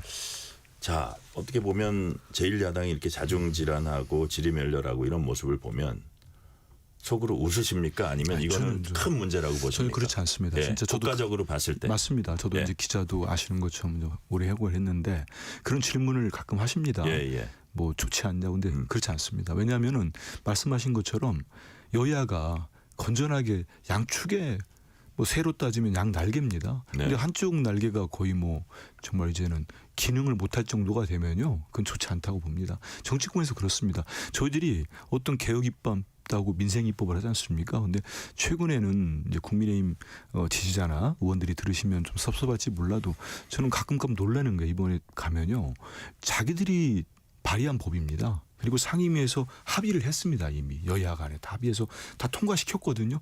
근데 본회의에 왔는데 그 법을 보이콧을 합니다. 그리고 그 법을 필리버스터 무제한 토론을 걸라고 합니다. 걸겠다고. 이미 걸린 법들도 제법 있죠. 그러다 보면은 이건 국민들에게 필요한 법입니다. 예를 들어서 정말 무슨 사법개혁 법안이랄지 본인들 볼 때 이거를 좀 비판할 수 있다 하는 법까지는 저는 뭐 그럴 수도 있다고 봅니다. 하지만 정말 민생 법안도 있지 않습니까? 이번에 저희들이 이번 2월 임시국회 때 반드시 통과시켜야 할 법안들, 사법개혁뿐만 아니고요, 아동수당법도 있습니다. 이런 법들은 그렇게 잡으면 안 됩니다. 그런데 말씀하신 것처럼 국민의힘이 저는 좀 미안합니다마는 그 정상적인 정당의 기능을 너무 많이 상실했습니다. 상실했기 때문에 제가 속한 가방위에서도 뭐 보안심사 소위도 내일 또 합니다. 근데 저희들이 법안을 놓고 논의할 때 국민의힘 쪽에서는 잘 논의가 안 됩니다. 왜냐하면 모르겠어요. 마음이 딴 데가 있는지 모르겠는데 이런 건 잘 논의해야 되는 거 아닙니까? 국민들 삶과 직결되는데 그런 분 되게 아쉽죠. 네. 자, 어떤 뭐 사법개혁 법안처럼 막 쟁점 법안, 아주 이제 서로 강하게 맞서고 있는 법안도 아니고 아동수당 같은 그런 민생 법안 같은 거는 빨리빨리 통과시켜 주는 게 맞지 않냐, 이렇게 이제 말씀을 하셨고요. 자, 하나하나 짚어볼게요. 네. 정청래 대표가 충남 대전 행정통합위원 양당 대표회담을 국민의힘에 공식 제안했습니다. 자, 지금 만약에 좀 절충을 더 할 여지도 있나요? 어떻게 되나요? 제가 이제 당대표 비서실장을 맡고, 네네. 근데 이제 오전에 이제 그 정청래 대표 제안했지 않습니까? 그리고 그러면은 사실 좀 연락이 와야 되거든요. 연락이 안 와. 제가 또 연락을 했는데 아마 이제 그 장동혁 대표님 비서실장을 맡고 계신 분이 좀 박준태? 박준태 의원이 전화를 아마 상임위 때문인지 모르겠습니다. 안 받아 제 문자가 남겨놨거든요. 아마 연락이 오지 않으실까 싶은데 실무적으로 좀 논의를 했으면 좋겠고요. 무엇보다도 지금 행정통합특별법이 대전 충남 대전만 있는 게 아니고 3개입니다. 광주 전남 광주, 그리고 대구 경북, 경북 대구 특별법안이 있는데요. 지금 국민의힘이 본인들이 발의함 처음 시작을 했고, 대전시장과 충남지사가 모두 지금 국민의힘 소속입니다. 네. 이장우 시장, 김태형 지사가 처음 하자고 했고, 그래서 대전시 의회, 충남도 의회가 지금 국민의힘이 다수입니다. 의회에서 다 찬성을 했어요. 찬성해서 다 의결까지 했습니다. 근데 이번에 아실지 모르겠습니다. 이걸 다시 반대로 또 의결을 했습니다. 네네. 이거를 우리 국민들 볼 때 어떻게 상식적입니까? 그러니까 본인들 법안 제일 먼저 발의하고 본인들이 하자고 했던 법입니다. 그런데 그래서 그럼 좋다. 우리 대통령님도 그렇고 우리 정부도 그렇고 당도 그렇고 민주당도 그렇고 그러면 이번에 세계 광역 특별시를 만들자. 그래서 추진한 거 아닙니까? 그런데 다른 법들은 반대를 안 해요. 근데 대전 충남 대전만 반대라고 있거든요. 그거는 제 생각에는 이건 표의 유불리 문제 말고는 없습니다. 근데 그쪽에서는 또 이런 얘기도 하긴 하더라고요. 재정이나 통합지자체 권한이나 이런 부분이 본인들이 생각한 그런 부분보다 훨씬 약하다, 이런 얘기도 하는데 그 부분은 저는 제가 물론 행안위 소속이 아니기 때문에 세부적으로 다는 모르겠습니다만 제가 전해 듣는 우리 당 의원들 전해 듣는 건 그렇지 않답니다. 3가지 법안이 행정통합특별법이 새쌍둥이라는 표현을 쓰더라고요. 그러면 국가에서 중앙정부에서 내려주는 같이 배정하는 예산도 거의 같다는 얘기 아니겠습니까? 그래서 저는 그래서 지금 그렇게 말씀을 국민의힘 쪽에서 하는 거는 좀 트집을 잡으려는 것 같아요. 아예 이거를 안 하는 것이, 아니면 반대를 강하게 하는 게 6월 3일 대전 충남 이 지역의 지방선거에서 좀 유리하지 않을까, 이런 판단하는 건데 저희는 대통령님이 대선 때 공약을 했던 5극 3특과 지역 주도 성장을 반드시 해야 됩니다. 지금 수도권에는 너무 많이 몰려오고 있고 지방은 소멸되는 단계 아닙니까? 그래서 광역으로 묶어서 더 많은 지원과 혜택이 가고 더 많은 행정적 편의가 가고 이렇게 추진하는 거 아닙니까? 근데 본인들이 찬성을 해서 추진해 오다가 민주당이 그럼 같이 합시다 했으니까 이거를 반대한다. 그러면 명분이 안 쓰잖아요. 그래서 지금이라도 오늘 정청래 대표가 제안도 했는데 아직까지는 뭐 답이 없습니다만 좀 잘 논의가 됐으면 좋겠고요. 그리고 이게 우리 국민들이 뭐 대전 충남이나 충남 대전에 계시는 우리 국민들, 시민들, 도민들뿐만 아니고 다른 시도 지역에 있는 국민들이 지금 국민의힘이 왜 저렇게까지 하는가, 뭔가 꼼수가 있지 않나 의심을 할 거라고 봅니다. 네. 자, 국회의원 보궐선거 치러지는 지역 중에서 민주당 내에서 가장 주목하고 있는 지역 인천 계양을입니다. 자, 송영길 전 민주당 대표, 네. 김남준 전 청와대 대변인 간의 교통 정리가 과연 어떻게 될까 이게 관심인데, 네. 자 결국은 이제 당 공천관리위원회 거쳐가지고 당 뭐 최고위에서 최종 이제 도장을 찍을 거 아닙니까? 그래서 야 이게 좀 전략 공천으로 결정 날 수도 있지 않을까. 예를 들어서 송영길 전 대표가 김남준 전 대변인하고 이렇게 또 경선하는 모양새도 지금 보시기에는 그렇고 해서 어떤 약간 정무적인 판단을 내릴 것 같기도 한데 네. 어떻게 매듭이 지어질까요? 일단은 저희 당의 기본적 기조가 6.3 지방선거에서 뭐 서울시장이 됐던 모든 이제 억울한 컷오프는 없게 하겠다. 그래서 예비 검증위가 이미 저희들은 국민의힘과 다르게 지금 착착 다 모든 절차를 밟아가고 있거든요. 예비 검증위에서 모든 후보들 원청적 불가 사유가 있습니다. 예를 들어서 성 비위와 관련됐다든지 윤창호법 시행 이후에 음주운전이 걸렸다든지 뭐 부동산 문제에 대한 비리가 있다. 이런 거는 뭐 당연히 원청적 배제입니다. 그래서 예비 검증위에서 다 검증을 했고요. 이 적격을 받은 후보들은 지금 예비 후보로 등록도 하고 있고 오늘 같은 경우는 이제 서울시장 후보들이 면접도 공간이 한 6명이었던 것 같아요. 면접도 본 걸로 알고 있습니다. 그래서 진행이 될 거고요. 우리 전에 그 말씀하시는 이제 그 보궐선거, 국회의원 보궐선거가 치러지는데 거기는 이제 전략공간위원회를 저희가 또 발족을 했습니다. 이제 위원도 구성이 다 될 건데요. 거기에서 정말 그 지역에 누가 가는지 적재적소에 배치하는 그 논의가 아직 시작도 안 했기 때문에요. 지금 뭐 우리 언론이나 이런 데에서 뭐 개양을이 뜨겁지 않느냐 하는 건데 상당히 좀 관심이 가요. 개인적으로도. 워낙에 뭐 우리 김남준 대변인도 개인적으로 잘 압니다만 정말 실력도 있고 그다음에 대통령님 모시고 오래 일을 했죠. 고생도 많이 하고 청와대 대변인 하셔가지고 정무적 감각이나 뭐 일 능력은 탁월합니다. 기본적으로 우리 이재명 대통령 옆에 오래 계신 분들은 다 능력이 있다고 보면 됩니다. 저도 3년 넘게 대변인을 했습니다. 그 얘기를 하려고 그러셨군요. 아무튼 그렇고 송영길 대표님도 제 기자 때부터 오래 아시는 분이었죠. 정말 오래 정치를 했죠. 그리고 능력이 있습니다. 그래도 근데 이런 부분이 이제 뭐 송영길 전 대표께서 개항을 해서 오선을 하셨기 때문에 그래도 관심들이 있는데 지금은 이제 뭐 무죄로 이제 출마 의사를 갖고 계시지만 다 아까 말씀드린 대로 당하고 상의를 다 하시겠다고 했기 때문에 우리 당이 국민들을 보실 때 적재적소에 정말 유능한 인재들이 나가는구나 이렇게 판단할 수 있도록 잘 협의하겠습니다. 그래요. 송영길 전 대표도 저도 개인적으로는 16대 국회 초선 때부터 이제 쭉 봤기 때문에 우리 오래된 정치부 기자들이 아마 그 정도 오래 봤을 거예요. 그래서 과연 이분의 향후 행보가 어떻게 되나 개인적으로도 좀 궁금하신 분들 많을 것 같고요. 자, 만약에 한 가지 질문을 더 하려고 그러다가 너무 까다로우실 것 같아서 제가 다음 질문으로 넘어갑니다. 감사합니다. 개인적으로는 어떻게 생각하십니까? 이러는데 좀 너무 곤란하실 것 같아서 조국혁신당과 합당 논의 일단 지방선거 이후로 넘어갔습니다. 뭐 당장은 지방선거 연대를 할지 혹은 한다면 어떤 형태로 할지 이게 이제 어떻게 보면 뭐 숙제라면 숙제고 사람들 관심이란 관심인데 선거 연대 결국은 할 걸로 보세요. 저희들이 지난번에 양당 대표가 만나셔서 합당 제안에 대해서 의견을 나누셨죠. 근데 이제 우리 민주당 같은 경우는 이제 절차상의 문제를 지적하신 분들이 있었고 그리고 다수의 의원들이 지선 전에 하는 게 어떠냐, 뭐 좀 지선 이유가 낫지 않겠느냐가 다수 의견이 나왔습니다. 그래서 당대표께서 다 의견 수렴을 하고 최종 최고위원 회의에서 저는 만장일치로 그러면 지선 전에는 합당 추진을 멈추자 네. 안 하는 걸로 했습니다. 그렇죠. 예. 그리고 지선 이후에 이제 지방선거 이후에 그러면 추진하는 부분을 논의해 보자 하면서 그때 의결된 부분이 연대와 통합을 위한 추진. 어쨌든 선거란 말은 없었어요. 그죠? 그렇습니다. 예, 연대와 예. 통합을 위한 추진준비위원회입니다. 그래서 이 부분에 대해서 구성이 되게 되면요. 구성이 되면 실제로 그러면 어떻게 연대를 할 수 있는 건가? 지방선거 전이라도 이런 논의들이 있지 않겠습니까? 그래서 네. 지금 단계에서는 뭐 지선 전에 어디를 뭐 어떻게 하는 이런 건 전혀 논의가 안 됐기 때문에요.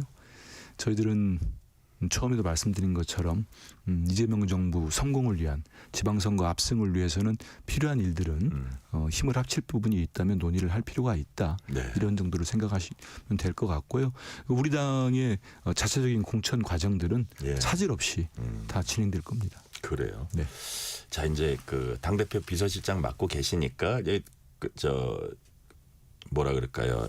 이 합당 추진 과정에서 조금 이제 파열음도 있고 그랬는데 그 과정에서 좀 사람들이 의심했던 부분 이런 부분이 있습니다. 혹시 정청래 대표가 어떤 그 이재명 정부의 성공 이 부분에 더 큰 방점이 아니고 자신의 정치 스케줄에 너무 좀 이렇게 그 치중한 게 아니야 이런 비판이 좀 있었잖아요 그 당시에. 예. 옆에서 지켜보신 그 정청래 대표를 가장 지근거리에서 지켜보셨는데 그건 좀 어떻습니까? 그런 주장은 좀 오해죠. 그래요? 왜냐하면요. 예, 예. 실제로 이제 합당 제안 기자회견에서 말씀하신 것처럼 지방선거 승리를 위해서 진짜 배직장도 맞들면 낫다는 절실한 마음으로 제안했다고 저는 알고 네네. 있습니다. 그리고 당시에 정부 수석께서도 말씀을 했지만 그리고 우상호 전 수석도 네. 얘기했지만 대통령께서도 통합은 오랜 지론입니다. 지론이기 때문에 이제 과정에서 이제 그런 제안을 했는데 네. 그게 이제 갑작스럽게 일부 이제 의원들이나 이런 분들이 통해서 이게 너무 정치적 사안으로 약간 치환되는 게 있었습니다. 근데 그런 거는 당내 분란이 생기잖아요. 분란보다는 지금 통합이 필요하고 단결이 필요하기 때문에 그러면 지선전에는 하지 않는 거 멈추는 게 낫겠다 한 거고. 그리고 이제 정청래 대표의 개인적인 거다. 저는 그거는 되게 좀 성립이 잘 안 되는 질문 그래요? 같아요. 왜냐하면 예, 분석 같습니다. 우상호 수석이 오죽하면은 저희들도 우상호 선배라고 나올 예, 뻔했습니다. 예. 잘하지 예, 않습니까? 예, 근데 예. 그분이 어디 인터뷰 가가지고 얘기한 것 중에 많은 관측들이나 뭐 분석이 있는데 그처럼 억측인 경우가 없다고 한 게 이겁니다. 왜냐하면 만약에 정청래 대표가 본인의 무슨 뭐 연임이랄지 아니면 뭐 그런다면 조국 대표를 왜 데려옵니까? 아니 왜 같이 합니까? 그럴 필요가 없는 거 아닙니까? 어찌 보면 경쟁자가 될 수 있는 건데 예. 그렇기 때문에 있을 수도 없는 일이고요. 명확한 거는 이번 6.3 지방선거가 제대로 치러져서 정말 네. 민주당이 압승을 해야 됩니다. 그러지 않는다면 지금 당대표 정청래 대표의 당대표 체제로 이루어지는 지방선거에서 좋지 못한 성적이 나온다면 본인의 다음 무슨 출마가 어디 있습니까? 그렇기 때문에 그런 것들은 좀 억측에 가깝다. 그리고 실제로 그런 걸 염두에 둘 수는 없는 상황입니다. 지금은. 그리고 네. 대통령님이 제대로 체험 보십시오. 올해는 오늘이죠. 오늘 코스피가 5,900을 찍었습니다. 달라지는 거 아닙니까? 이런 상황에서 우리 이재명 대통령님, 우리 이재명 정부가 더 힘을 받고 정말 우리 국민들 한 분 한 분 더 나아지는 삶이 될 수 있도록 하는 데 있어서 우리 집권 더불어민주당은 온 힘을 다하고 있다. 이런 말씀 드리겠습니다. 네. 자, 그 정청래 대표의 지나친 자기 정치 이거는 좀 그 잘못된 오해에서 비롯된 것이 많다는 취지의 이제 말씀을 해주셨고요. 자, 그런데 이제 어떤 권력 구도나 이런 측면에서는 하나만 더 질문 드릴게요. 이런 관측을 하는 분들이 있습니다. 지방선거 선거 결과가 참 중요하더라고요. 네, 그렇습니다. 그러니까 국민의힘이 지금 계속 이렇게 어려움을 겪고 자중질환에 빠지고 그게 결국은 2년 전 4월 총선으로 거슬러 올라간다 이런 얘기들을 많이 하는데 그러다 보니까 모든 게 계속 꼬이고 있다 이런 얘기를 하는데 자 선거가 끝나고 나서 2달 후에 이제 당대표 경선이 있잖아요. 여당 대표. 네, 그렇습니다. 근데 최근에 합당 논란에서 보여진 것을 보면 이제 기자들은 분석하기 좋아하니까 여기서 피아가 명확하게 구분이 됐구나 뭐 이런 얘기들도 하는데 예. 그래서 결국은 그 지방선 당대표 경선이 향후 뭐 당권을 이제 쥐는 거 이건 당연한 거고 앞으로 대권으로 가는 어떤 뭐 초석이 된다. 그래서 이거는 한치도 물러설 수 없는 헤게모니 싸움이 될 수밖에 없다. 동의하십니까? 제가 당대표 비서실장이니까 예, 같이 있는 시간이 많잖아요. 네. 근데 그런 얘기를 들어본 적도 없지만 저는 그렇게 생각합니다. 그런 부분들은 본인이 저도 마찬가지고 예, 예. 뭐 다른 앞으로 어떻게 뭘 해봐야지 뭐 다음 뭐 몇 달 뒤에 2년 뒤에는 내가 또 재선을 해야 되는데 지금부터 어떻게 그러는 경우는요 쉽지 않습니다. 그런 생각을 하면은 저는 이른바 스텝도 꼬이고 네. 저는 결국은 모든 선거는요 아까 이제 그 말씀하신 것처럼 아까 뭐 8개 윤석열 퀴즈도 있고 하지만 저는 지금 국민의힘이 지금 상당히 어려운 처지 아닙니까? 하지만 저희 민주당이 여기서 방심을 하거나 오만하고 자만하면은 우리 국민들이 다 압니다. 저는 진짜입니다. 그래서 끝까지 투표장에 우리 유권자들이 가시는 그 순간까지 저도 이번에 초선입니다만 선거해 보니까요. 국민들 마음을 얻는다는 거는 정말 어렵습니다. 네. 그리고 저 개인적으로도 우리 최근에 서거하신 이해찬 전 총리님이 자주 하신 말씀인데 삼실을 말씀하셨거든요. 진실하고 성실하고 절실해야 된다. 정말 정치인들은 그래야 될 거라고 생각합니다. 근데 지금 내가 여기서 뭘 하고 나면 내가 다음에 뭘 해야지? 가령 예를 들어 제가 비서실장인데 다음에 당직은 내가 뭘 해야지? 그건 아주 헛된 꿈입니다. 그게 돼가지고는 되지도 않아요. 그래서 지금 선거 지금 뭐 한 100일 남았습니다. 근데 지금 우리 당이 지지율도 높지요. 그리고 우리 대통령님 지지율은 더 높고 한데 그래도 끝까지 우리 당은 최선을 다해야 되는 거지 국민의힘 저러고 있다고 뭐 속으로 웃는다거나 그러면 우리 국민들이 다 아십니다. 민주당 자만한데? 그러면 심판받습니다. 그래서 끝까지 진짜 뭐가 필요한 건지 그렇기 때문에 저희들이 선거 전까지 계속 민생 입법을 끊임없이 추진하고 있습니다. 그래요. 자, 그러니까 뭐 어떤 의도를 가지고 뭐 한다고 되는 것도 아니고 안 결국은 됩니다. 예. 신심을 가지고 가장 중요한 거를 열심히 하다 보면 국민과 당원이 인정해 준다. 그런 말씀이시고요. 예. 그럴 때 뭐 자리가 됐건 어떤 길이 됐건 열린다는 취지의 말씀을 해 주셨습니다. 내일부터 이제 국회 본회의가 열립니다. 민주당 법왜곡죄 재판소원제 대법관 증언 법안 원안대로 이제 처리하겠다고 했습니다. 사실 뭐 이석연 국민통합위원장 같은 분은 법왜곡죄 갖고 문명국가의 수치다 이런 얘기도 했고 야당에서도 이제 뭐 이런저런 비판을 많이 합니다. 요 3법에 대해서는 특히 이제 법왜곡죄 재판소원제 여기에 대해서는 그래서 야당이 워낙 질이 멸렬하다 보니까 여당이 조금 더 고민하고 국민 눈치를 봐야 되는 법안을 너무 쉽게 가는 거 아닐까 이러다가 나중에 이런 것들이 혹시 좀 민심의 역풍을 맞을 수도 있지 않을까 이런 우려는 당내에 좀 없습니까? 이 법이 뭐 당장 저희들이 뭐 며칠 사이에 뚝딱 만든 게 아니고요. 상당히 오래됐습니다. 진짜 오래됐고 우리 많은 우리 당을 사랑하시는 분들은 왜 지난 연말에 그 전에 왜 못하고 있느냐. 너무 늦었다. 예, 저도 욕 많이 먹었습니다. 많이 먹었는데 많은 숙성을 하고 정말 많은 부분들하고 대법원하고도 얘기하고 판사들하고도 저희들 관련된 곳에서 상임위도 그렇고 정책위도 그렇고 토론을 정말 많이 했습니다. 근데 법 왜곡죄 같은 경우를 이제 뭐 그렇게 말씀하신 분들인데 사실 그렇지 않습니다. 저도 뭐 이제 공부를 좀 해보니까요. 독일 같은 경우가 대표적인 나라인데 1871년에 법 왜곡죄를 만들었고요. 2002년부터 2017년까지 한 15년 동안에 대략 한 73건의 법 왜곡죄로 기소를 했습니다. 그중에 56건이 처벌이 됐습니다. 이번에 우리 법 왜곡죄에도 보면은 명확합니다. 판사나 검사나 경찰이 법을 말 그대로 왜곡해서 재판 수사를 했을 때 여기에 대한 잘못된 적용을 하고 정말 뭐 피해자에게 어떤 불이익을 주기 위해서 그런 경우에 더 엄격하게 처벌을 하는 겁니다. 그리고 지금 스페인이나 노르웨이 같은 경우도 그런 법 왜곡죄 취지의 법이 도입돼서 실시되고 있는 걸로 알고 있습니다. 그런데 독일이 법 왜곡죄 한다고 우리가 유연성 있는 얘기 못 들어봤지 않습니까? 그래서 저희들이 엄격하게 지금까지 많은 논의를 했다 이런 말씀드리겠고요. 재판소원법도 있지 않습니까? 네네. 재판소원 같은 경우도 얼마 전에 이강국 헌재 소장님께서 어떤 기고를 하셨더라고요. 본인이 이제 대법관 출신입니다. 근데 본인이 예전에 이 재판소원에 대해서 반대한 거를 잘못됐다고 좀 일종의 반성을 하시는 거를 말씀하셨는데요.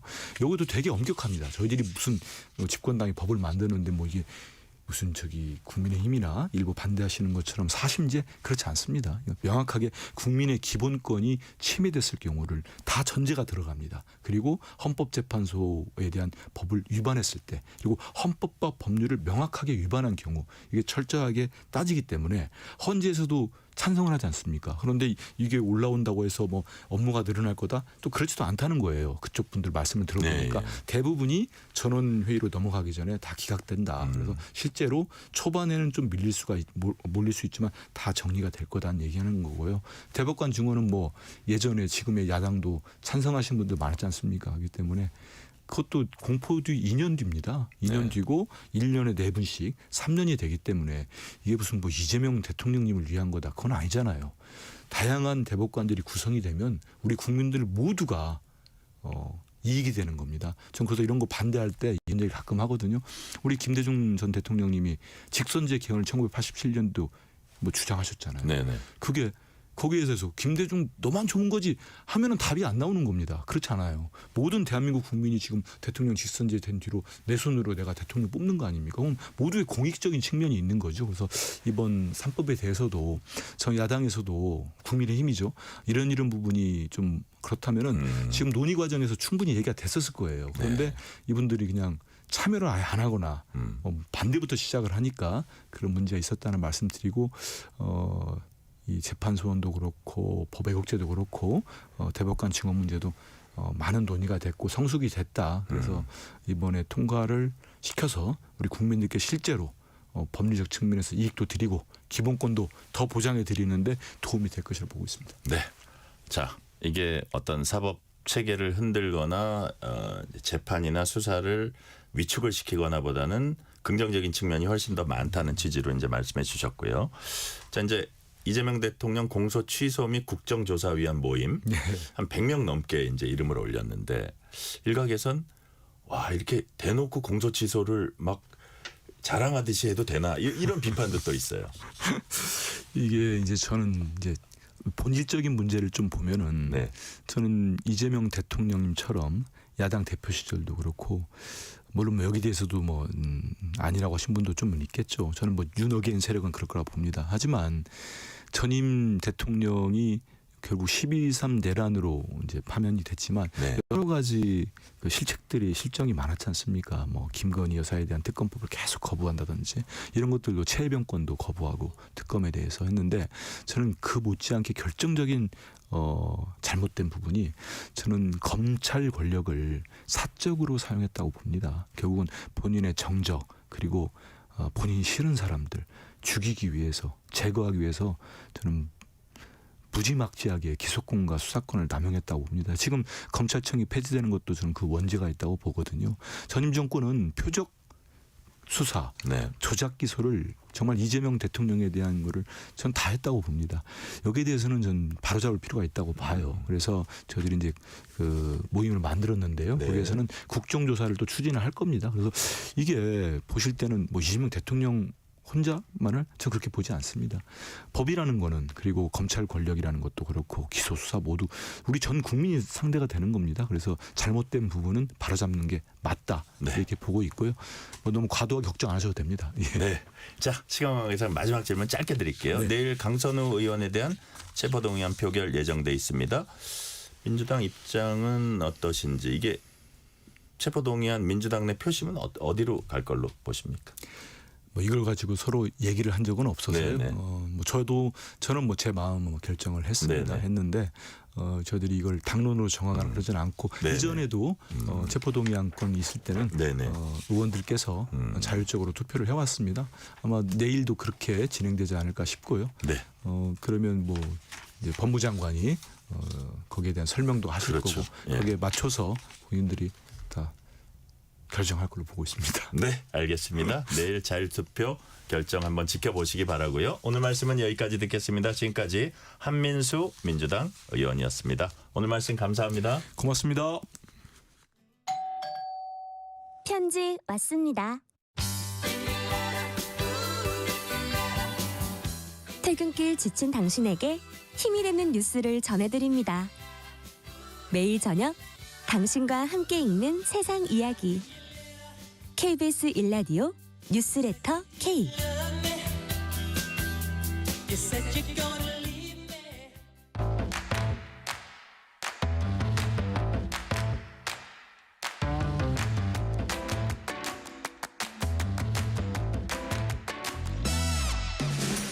오늘 가장 뜨거운 뉴스, 화제 소식 쏙쏙 골라서 전해드립니다. 뉴스레터 브리핑. 오늘은 박세인 한국일보 기자 나오셨습니다. 박세인 기자님 어서 오세요. 네, 안녕하세요. 박세인입니다. 오늘로써 이탈리아 밀라노 코르티나 동계올림픽 막을 내렸습니다. 이번 올림픽을 어떻게 좀 지켜보셨습니까? 예, 지난 6일에 시작됐던 밀라노 코르티나 담페초 동계올림픽이 한국 시간으로 오늘 새벽에 폐회식을 끝으로 이제 17일간의 일정을 마무리했는데요. 네. 역사상 처음으로 밀라노 그리고 코르티나 담페초 두 개의 도시가 이름이 붙은 올림픽이었습니다. 그리고 성화도 두 도시에 이제 동시에 켜져가지고 눈길을 끌었는데요. 이제 쇼트랙 같은 이제 빙상 종목은 밀라노에서 열리고 코르티나 담페초가 그 알프스 산맥 쪽에 있어가지고 거기서 이제 스키 같은 설상 종목이 주로 열렸습니다. 그랬군요. 또 특이한 점이 그 밀라노와 코르티나 담페초에 아마 중간에 있어서 그런 것 같은데요. 베로나에서 이제 폐회식이 열렸다는 점이었고요. 사실 조금 어수선했을 것 같아요. 실제로 가보지 못해서 모르겠지만 거리가 거의 빙상 종목이랑 설상 종목이 진행되는 장소의 거리가 한 400km 정도 되더라고요. 예. 그러다 보니까 뭐 취재진들 같은 경우는 왔다 갔다 해야 됐을 테고 그런 고충이 있지 않았을까 싶습니다. 또 사고도 좀 중간에 있었는데요. 코르티나 담페초에서 컬링 경기가 열렸는데 첫날에 정전이 돼가지고 전광판이 잠깐 꺼졌던 일이 있었고 그리고 눈이 많이 와가지고 그 스노보드 경기가 우리 유승은 선수가 결승 경기를 하고 있었는데 하루가 밀린 적이 있습니다. 네. 컬링 경기도 또 차가 막혀가지고 잠깐 지연이 된 적도 있다고 하고요. 예, 우여곡절 끝에 이렇게 경기가 끝났는데요. 대회가 끝났는데 노르웨이가 가장 많은 메달을 획득을 했습니다. 네. 금메달만 18개 이렇게 해서 총 41개의 메달을 땄고요. 네네. 그리고 미국이 금메달 12개, 네덜란드는 딱 두 종목에서만 스피드 스케이팅이랑 쇼트랙에서만 금메달 10개 이런 식으로 됐습니다. 개막식에서는 그리고 안드레아 부첼리가 투란도트의 네슨드로마를 열창을 했는데 그래요. 딱 20년 전에 그 돌아가신 그 루치아노 파바로티가 같은 곡을 이제 불렀다고 하더라고요. 그래서 또 의미를 더했고요. 네. 오늘 폐막식은 라트르비아타 서곡으로 이렇게 시작을 했다고 합니다. 네. 자, 우리가 뭐 김길리, 이관왕 이런 거는 잘 알고 있는데 한국 성적 어땠는지 좀 정리해 주세요. 예, 방금 김길리 선수 이관왕 말씀을 하셨는데요. 네. 한국 선수단은 여기다가 그 최가훈 선수의 그 스노보드 금메달까지 해서 총 금메달 3개, 그리고 은메달 4개, 동메달 3개를 따냈습니다. 2022년 베이징 대회 당시에는 금메달 2개, 은메달 5개, 동메달 2개였는데 그때보다는 성적이 좀 좋아진 것 같고요. 말씀하셨듯이 이제 쇼트트랙에서만 금메달 2개, 그리고 은메달 3개, 동메달 2개를 따내면서 당초에 목표했던 금메달 2개는 달성을 했습니다. 그리고 깜짝 성적을 낸 종목이 스노보드였습니다. 이제까지 설상이라고 하죠. 스노보드, 스키 이런 종목에서는 2018년에 평창올림픽에서 이상호 선수가 은메달 획득한 게 유일한 거였는데요.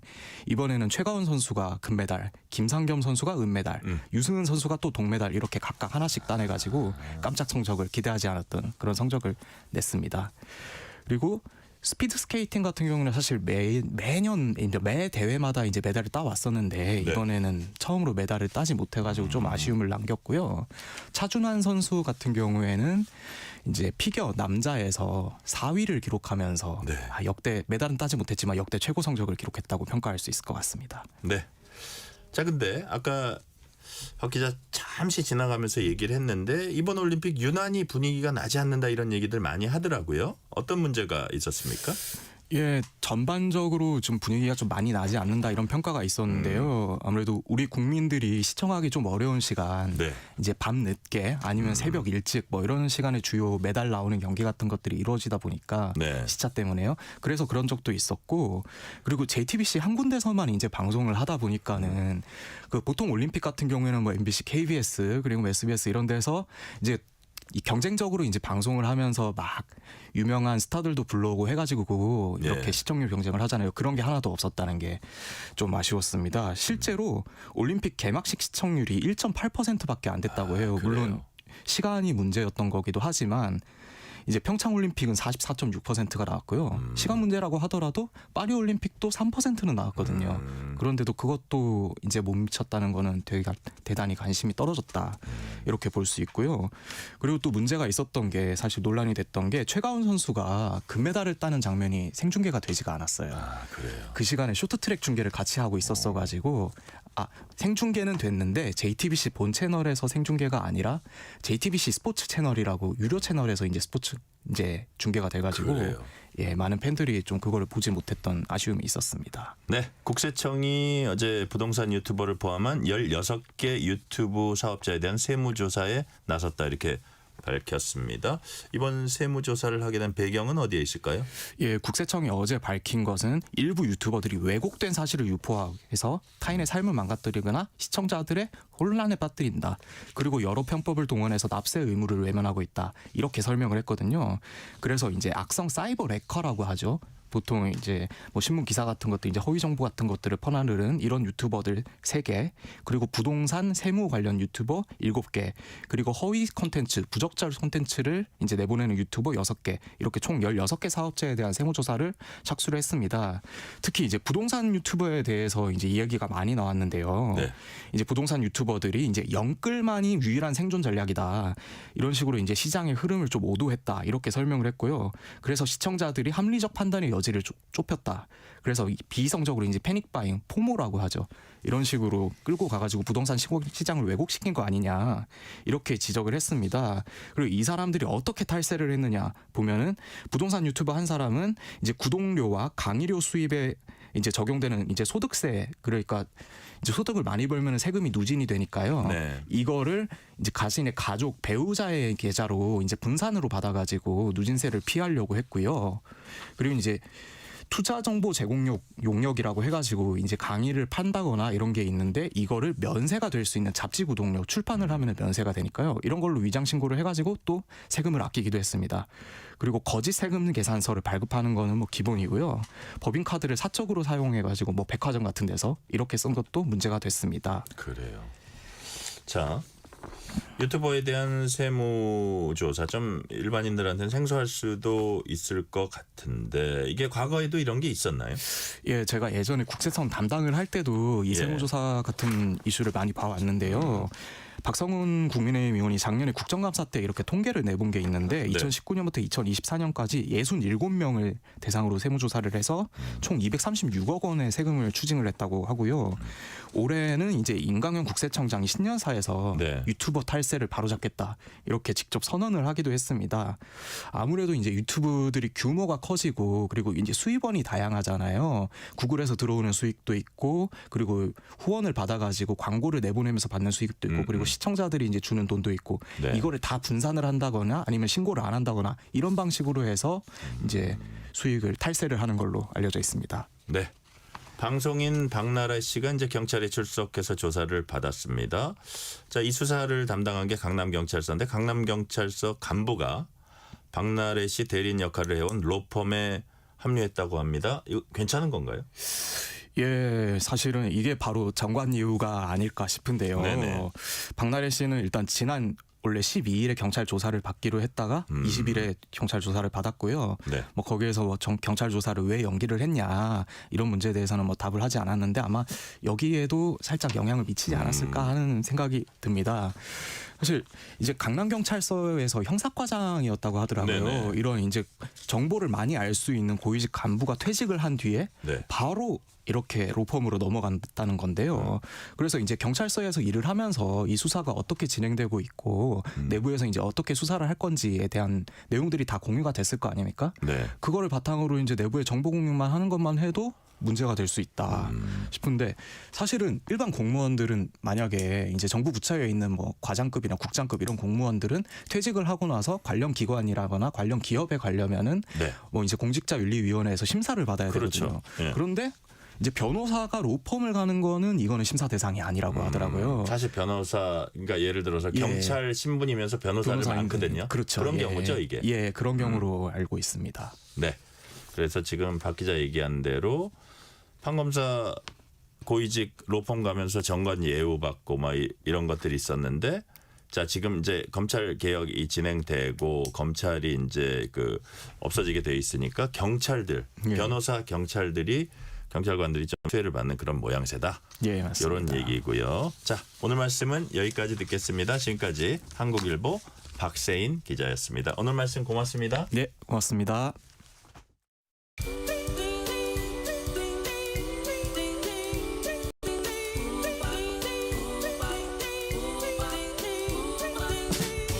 오늘 하루 뉴스를 정리해주는 다정한 편지 한 통. KBS 일라디오 뉴스레터 K.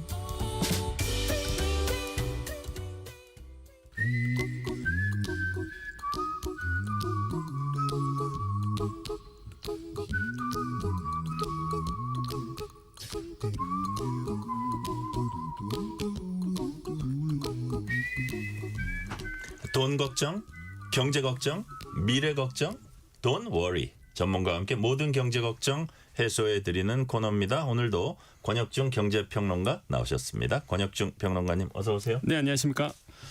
트럼프 미국 대통령이 전 세계 상대로 부과했던 상호 관세가 위법하다는 판결을 미 연방 대법원이 내렸습니다. 아, 역시 저 이거 보니까 연방 대법원 살아있네 이런 생각이 좀 네. 들긴 하던데 네. 평론가님. 네. 자, 연방 대법원이 상호 관세 위법이다라는 판결을 내린 배경이 있을 것 같아요. 일단 관세 부과권은 의회의 권한인데 이거를 대통령이 국제비상경제권한법을 잘못 적용했다라는 것이 이제는 주요 이유인 것 같습니다. 네. 그래서 이 관세 부과권까지 위임한 대통령에게 위임하지 않았다라고 이제는 판결을 한 거고요. 이런 부분에 대해서 이제는 트럼프 대통령은 이 법에 대해서 이제 적용을 했던 것에 대해서 네. 지금 이제 수정을 한 상태고 그래서 지금 이제 관세를 받지 못하고 있죠. 이 상호 관세에 대해서는 네네. 상호 관세는 이제 철폐가 됐습니다. 네. 그래서 이제는 다른 법안을 들고 나와서 지금 15%의 관세를 이제는 밝힌 상태고 우리나라 시간으로 이제 24일 한 2시 오후 2시부터 또 새로운 또 무역법 122조 들고 나왔기 때문에 이거 가지고 한 15%도 관세하겠다라고 이제 밝힌 상태입니다. 그래요.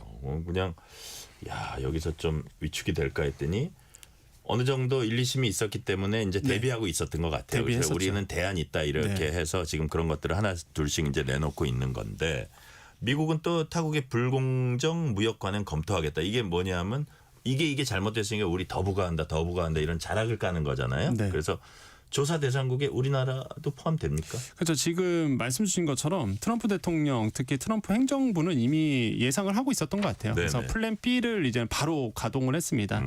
대표적인 게 무역법 122조인데요. 네. 이게 심각한 대규모 적자가 있거나 환율에 대해서 불리할 경우 이럴 때 이제는 적용하는 무역법 122조인데 이게 부과 기간 상한이 150일짜리입니다. 그러니까 150일 넘어가선 적용을 못해요. 의회에 또 승인을 받아야 되기 때문에 네. 그럼 이제는 플랜 B는 뭐냐 그러면 무역법 122조로 150일 동안 이제 한 5달 동안 이 법을 가지고 이제 15% 관세를 하고 이것도 되게 좀 논란이 많았죠. 처음에는 10% 얘기하다가 그 다음날 바로 15% 바꿨거든요. 그러니까 저도 처음에 좀 의아했어요. 아니 보통 각국 정부에 15% 관세를 했는데 이거 가지고 10% 하면 나머지 5%는 그럼 손해를 볼 텐데 미국이 그러니까요. 예, 역시나 바로 그냥 주워 담았죠. 그래서 15%로 바꿨고 네. 그러면 5달 동안은 이제 요 법을 가지고 끌다가 150일짜리니까요. 그 이후에는 말씀 주신 것처럼 무역법 301조. 이게 무역법 301조가 불공정 무역 관행에 대해서 이걸 가지고 이제는 미국 행정부가 관세를 책정할 수 있는 권리입니다. 네. 그러면 이제 많은 분들이 걱정하는 게 결국에는 무역법 301조. 그러니까 불공정 무역 관행 때문에 한마디로 미국 입장에서 봤을 때 한국이나 아니면 뭐 다른 나라나 뭐 중국이나 뭐 우리나라가 그렇다는 얘기는 아닙니다. 상대국이 불공정 거래로 인해서 불공정 무역 관행에 의해서 미국이 피해받았을 경우 이 부분에 대해서 이제는 관세, 징벌적 과세를 하는 건데 관세를 책정하는 건데 근데 이제 우리가 조금 걸리는 게 얼마 전에 이제 쿠팡 사태가 있었어요. 근데 이게 쿠팡 사태 때문에 무역법 301조가 우리에게 좀 부각이 됐거든요. 왜냐하면 그 당시에 미국에 있는 투자자들이 한국 정부가 쿠팡을 어박을 해서 불공정 무역 관행으로 인해서 그 쿠팡이 지금 손해를 봐서 예. 좀 어려워지고 있다. 그래서 이제는 무역대표부 쪽으로 예. 무역법 301조를 가지고 이걸 어떻게 좀 처리를 해달라고 이제는 청원을 하는 케이가 있었거든요. 그러니까 이제 이거 가지고 우리가 좀 자유로울 수 없다라는 게 또 얘기가 나오고 있어요. 그래서 지금 이제는 불확실성이 좀 있지만은 어쨌든 간에 지금 트럼프 대통령은 절대 물러서지 않고 있다라는 게 이제는 팩트고 이것 때문에 불확실성이 더 커지고 있다 이렇게 판단해 볼 수 있습니다. 상호 관세 이제는 안 내도 된다고 하셨는데 이미 냈던 거 환급받는 문제는 어떻게 될 것 같아요? 복잡하죠. 예, 사실 대법원 판결에서 이 환급에 대해서 부분은 하급심으로 넘겼거든요. 네. 지금 이제 줄 소송이 될 겁니다. 트럼프 대통령도 인터뷰에서 이미 얘기한 상태예요. 앞으로 5년간은 줄 소송, 완전 소송으로 굉장히 시간이 지날 것 같다라고 얘기를 했는데 그만큼 이제는 기업들은 지금 이미 시작을 했고요. 예, 환급해 달라 이제 소송을 걸기 시작했고 이게 이제는 결국에는 법원에서 또 싸움이 붙을 것 같다는 생각하는데 그게 기본적으로 미국에서 수입하는 업자가 일단 무는 거라면서요? 네, 맞습니다. 그죠? 보통 이제 관세라는 거는 수입업자가 일단은 내는 거거든요. 그러니까요. 그러다 보니까 미국 기업들도 지금 마찬가지로 소송에 나섰고 그와 관련된 우리나라 기업들도 이제 소송에 나선 미국 법인이 있다 그러면 그래서 지금 이제 소송전이 붙을 것 같다 이렇게 생각을 해보겠고요. 네. 이제 환급에 대한 문제는 천문학적인 금액입니다. 우리 돈으로 보면 한 200조 원이 넘어가다 보니까 그래서 미국 행정부 입장에서는 이거 때문에 앞으로도 이제는 그 성장 동력이라든지 미국이 갖고 있는 여러 가지 정책의 동력을 잃어볼 수 있다 이런 얘기도 지금 이제 나오고 있는 상태고 우리 입장에서는 당연히 환급 받는 게 좋겠지만은 근데 아시겠지만 이게 우리나라는 미국과의 안보 문제가 있다 보니까 섣불리 나서기가 굉장히 좀 애매한 부분이 있습니다. 그래서 지금 우리나라의 정부의 분위기는 일단 다른 나라가 어떻게 하는지 보고 그때 가서 판단하겠다는 것이 제가 봤을 때 올바른 전략인 것 같고요. 지금 그런 상태로 좀 놓여져 있는 것 같습니다. 그러니까 뭐 너무 적극적으로 입장을 내면 또 거기에 대한 보복이 나올까 봐. 맞아요. 예. 이게 상당히 정상적인 상황은 아니지만 여하튼 그런 것들을 고려 안 할 수 없다는 말씀이신데 우리 정부가 이전에는 이제 3,500억 달러인가요? 대미 투자 약속하면서 상호 관세를 15%로 이렇게 낮추고 했었는데 이 투자는 계획대로 추진이 되는 겁니까? 지금 상황으로는 뭐 계속적으로 이제 추진하는 방향으로 지금 나오고 있습니다. 근데 아까도 말씀드렸다시피 각국 정부가 지금 트럼프 대통령의 이번 관세 이슈로 해서 또 분석에 들어간 상태예요. 그러다 보니까 언제든지 달라질 수는 있습니다. 하지만 아까 앵커님 말씀하신 것처럼 괜히 다른 나라가 나서기 전에 우리나라가 먼저 나서서 3,500억 달러에 대한 투자를 미룬다든지 이 부분에 대해서 뭔가 변화를 준다 그러면 또 이제 미국 입장에서는 이거 가지고 아까도 말씀드렸지만 품목 관세, 그러니까 또 하나의 관세법이 있거든요. 무역 확장법 232조. 이게 품목 관세의 근원이 되는 법안인데 이 아시겠지만 자동차 같은 경우가 이 무역 확장법 232조로 적용되고 있는 거거든요. 품목 관세로 반도체에 또 요거 품목 관세로 때릴 수가 있어요. 그러니까 우리는 일단은 지켜봐야 되는 거예요. 다른 나라들이 어떻게 하는지 보고 나서 이제 판단하겠다. 이렇게 가는 것이 좀 합리적인 것 같고요. 괜히 나설 필요는 없을 것 같습니다. 네.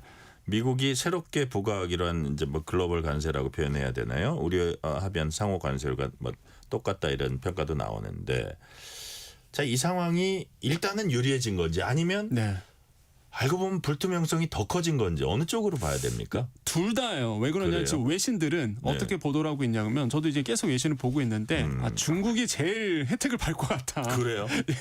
이렇게 이제는 많이들 얘기하고 있습니다. 외신 같은 경우에는 그럴 수밖에 없는 게 당연히 상호 관세, 펜타닐 관세는 일단은 중국 타겟으로 나온 거기 때문에 여기 없어졌잖아요. 그럼 당연히 중국은 웃고 있는 겁니까? 웃고 있죠. 그래서 모든 지금 분석가들은 중국이 가장 웃을 것 같다라고 이제 얘기를 하고 있는 거고 그러다 보니까 가장 수혜는 중국이 볼 거고요. 근데 우리나라도 이제는 제가 봤을 때는 뭐 나쁘진 않다 이렇게 볼 수가 있겠습니다. 왜 그러냐면 그러니까 지금 상황을 놓고 본다 그러면 이 최애국 대우 관세율과 이번에 나왔던 무역법 122조 15% 이게 합쳐져서 이제는 관세가 될 가능성이 커지거든요. 근데 이제 우리는 최애국 대우의 그 관세가 0%예요. 왜 그러냐면 한미 FTA가 있잖아요. 그럼 일단 우리는 그냥 15%입니다. 근데 이제 일본 같은 경우에는 미국과 FTA가 없어요. 그러다 보니까 한 2%, 3%의 관세가 더 붙을 수 있습니다. 그러니까 이대로 간다 그러면 자동차 측면에서 본다 그러면 우리는 조금 더 유리할 가능성이 있죠. 근데 지금 상태인 거고 또 갑자기 이게 또 변동될 수도 있어요. 또 미국이 또 다른 말 할 수도 있는 거고 그러다 보니 지금 상황을 본다 그러면 뭐 그렇게 시장에서 우려할 정도의 부분은 아니라고 볼 수 있겠고 다만 불확실성은 더 커졌다. 이게 좀 금융시장에 좀 영향을 줄 수밖에 없다. 이렇게 생각을 해봅니다. 그래요. 자, 이번 상호관세 위법 판결에 대해서 유럽연합이 공식 입장을 냈습니다. 어떤 내용이에요? 이게 참 재밌는 부분입니다. 네. 유럽은요, 그냥 그대로 가자. 이거예요. 그냥 우리가 기존에 합의했던 대로 가자. 왜 그래요? 왜 그러냐면 훨씬 더 그게 좋거든요. 왜냐하면 유럽연합 안에서도요. 지금 어떤 얘기가 나오냐 그러면 유럽연합 아닌 나라도 있습니다. 유럽 국가에는요. 그렇게 그렇죠. 된다면 똑같아지는 거예요. 만약에 이게 합의대로 안 간다 그러면 아니 우리랑 협정 안 했던 미국과 협정 안 했던 나라도 관세가 똑같아지고 우리랑 똑같아지니 우리는 그대로 가자라는 게 지금 유럽연합의 이제 목소리고요. 정말 예상 못했던 반응이네요. 예상 못했던 거죠. 예. 그래서 지금 유럽연합에서 목소리를 낸 상태고 이게 또 외신에서 크게 보도가 되고 있어요. 그래서 이제는 그 대미 투자 금액도 사실 유럽연합에서는 믿지는 장사 아니라는 판단이 나오고 그다음에 이제 관세후 15%로 책정이 됐던 부분이 있었는데 이런 부분도 그대로 가자라는 게 사실 유럽연합의 이제 뜻인 것 같고요. 네. 이런 것들이 이제는 계속적으로 목소리가 나올 거예요. 그래서 유럽연합이 지금 얘기하고 있는 게 빨리 미국의 입장을 밝혀라는 겁니다. 어떻게 할 건지 빨리 얘기를 해라. 네, 그럼 우리가 대응을 할 테니. 그래서 이렇게 목소리가 나오고 있습니다. 네. 자, 아까 우리가 뭐 너무 이렇게 막 적극적으로 먼저 나서는 것보다는 좀 예의주시할 필요가 있다 말씀을 하셨는데, 자, 상호관세 위법 판결 있고 나서 오늘 처음으로 이제 주식시장 열렸습니다. 네. 코스피가 상승세를 이어갔어요. 네. 그 배경이 뭘까요? 일단은 우리나라 시장은요. 지금 네. 대외 변수가 전혀 영향을 미치지 않는 시장입니다. 그냥 무조건 반도체예요. 그냥 반도체 사이클이 더 좋아진다 그러면 수급이 더 몰리다 보니까 주가가 크게 뛰고 그런 이유가 지금 우리나라 코스피 시장에서 외국인들이 계속적으로 매도세를 던지고 있습니다. 그럼에도 지수가 오르죠. 그런 이유는 역시나 개인 매수세가 크기 때문인데 우리 시장에 영향을 미치는 것은 지금 개인 매수세예요. 그 중심에는 반도체에 대한 기대감이 있는 거죠. 그래서 지금 반도체에 대해서 이제는 시장에 대해서 긍정적인 전망이 나온다 더 오르게 되는 거고 중요한 건 반도체다. 이렇게 좀 보시면 되겠고 그래요. 마지막으로 일단 시장의 반응을 먼저 이제 보시면 이번 트럼프 관세 이슈로 인해서 금 가격은 더 오를 수밖에 없습니다. 지금 시장의 불확실성이 커져서 모든 투자자들이 지금 또 금에 집중하고 있거든요. 금은 더 가격이 오를 거고요. 비트코인은 계속 떨어질 겁니다. 지금 불확실성이 커졌고 특히 기술주하고 연동이 돼 있다 보니까 이럴 때 가장 많이 떨어지거든요. 그렇기 때문에 이런 어떤 자산의 흐름을 잘 체크하시는 것이 중요할 것 같습니다. 그래요. 자산 흐름 지금 말씀해 주셨는데 마지막으로 뭐 관세 리스크 포함해서 우리가 어떤 변수에 좀 주목하면 될까요? 앞으로. 네, 일단 변수로 본다 그러면 불확실성이 더 커진다는 것은 그 외국 분석가들이나 우리나라도 똑같습니다. 그래서 아마 트럼프 대통령이 과연 어떻게 관세를 또 한 번 바꿀지 아니면 그대로 갈지 이게 좀 커지거든요. 그래서 저는 좀 권유드리고 싶은 거는요. 외국 그러니까 뉴욕 3대 지수를 더욱더 모니터링을 강화할 수밖에 없고 그다음에 사실 발표되고 나서 이제는 위헌이다. 그러니까 위법이다 발표하고 나서 그 이제 수익률 곡선이 약간 급하게 올라갔던 부분이 있었거든요. 그러니까 기울기가 좀 급해진 거죠. 그러니까 장기 금리가 굉장히 높아졌었어요. 그러니까 이런 어떤 뉴욕의 시장을 잘 파이크를 하셔서 투자하시는 것이 중요할 것 같고요. 이런 점에 봤을 때는 제가 아까도 말씀드렸지만은 우리 시장에 대해서 너무 대외 변수로 인해서 흔들리는 시장은 지금은 아니니까 현재는 아니니까 너무 이런 거에 일희일비해서 투자 포트폴리오를 바꿀 필요는 없다. 이렇게 좀 말씀드리고 싶습니다. 네, 오늘 말씀 여기까지 듣겠습니다. 지금까지 권혁중 경제평론가였습니다. 오늘 말씀 감사합니다. 네, 감사합니다. 오늘 뉴스레터 K는 여기까지입니다. 커피 쿠폰 당첨자 명단은 뉴스레터 K 홈페이지 확인해 주시고요. 끝곡 카펜터스의 Yesterday Once More 들으시겠습니다. 오늘도 함께해 주신 청취자 여러분 진심으로 감사드립니다. 지금까지 뉴스레터 K 전종철입니다.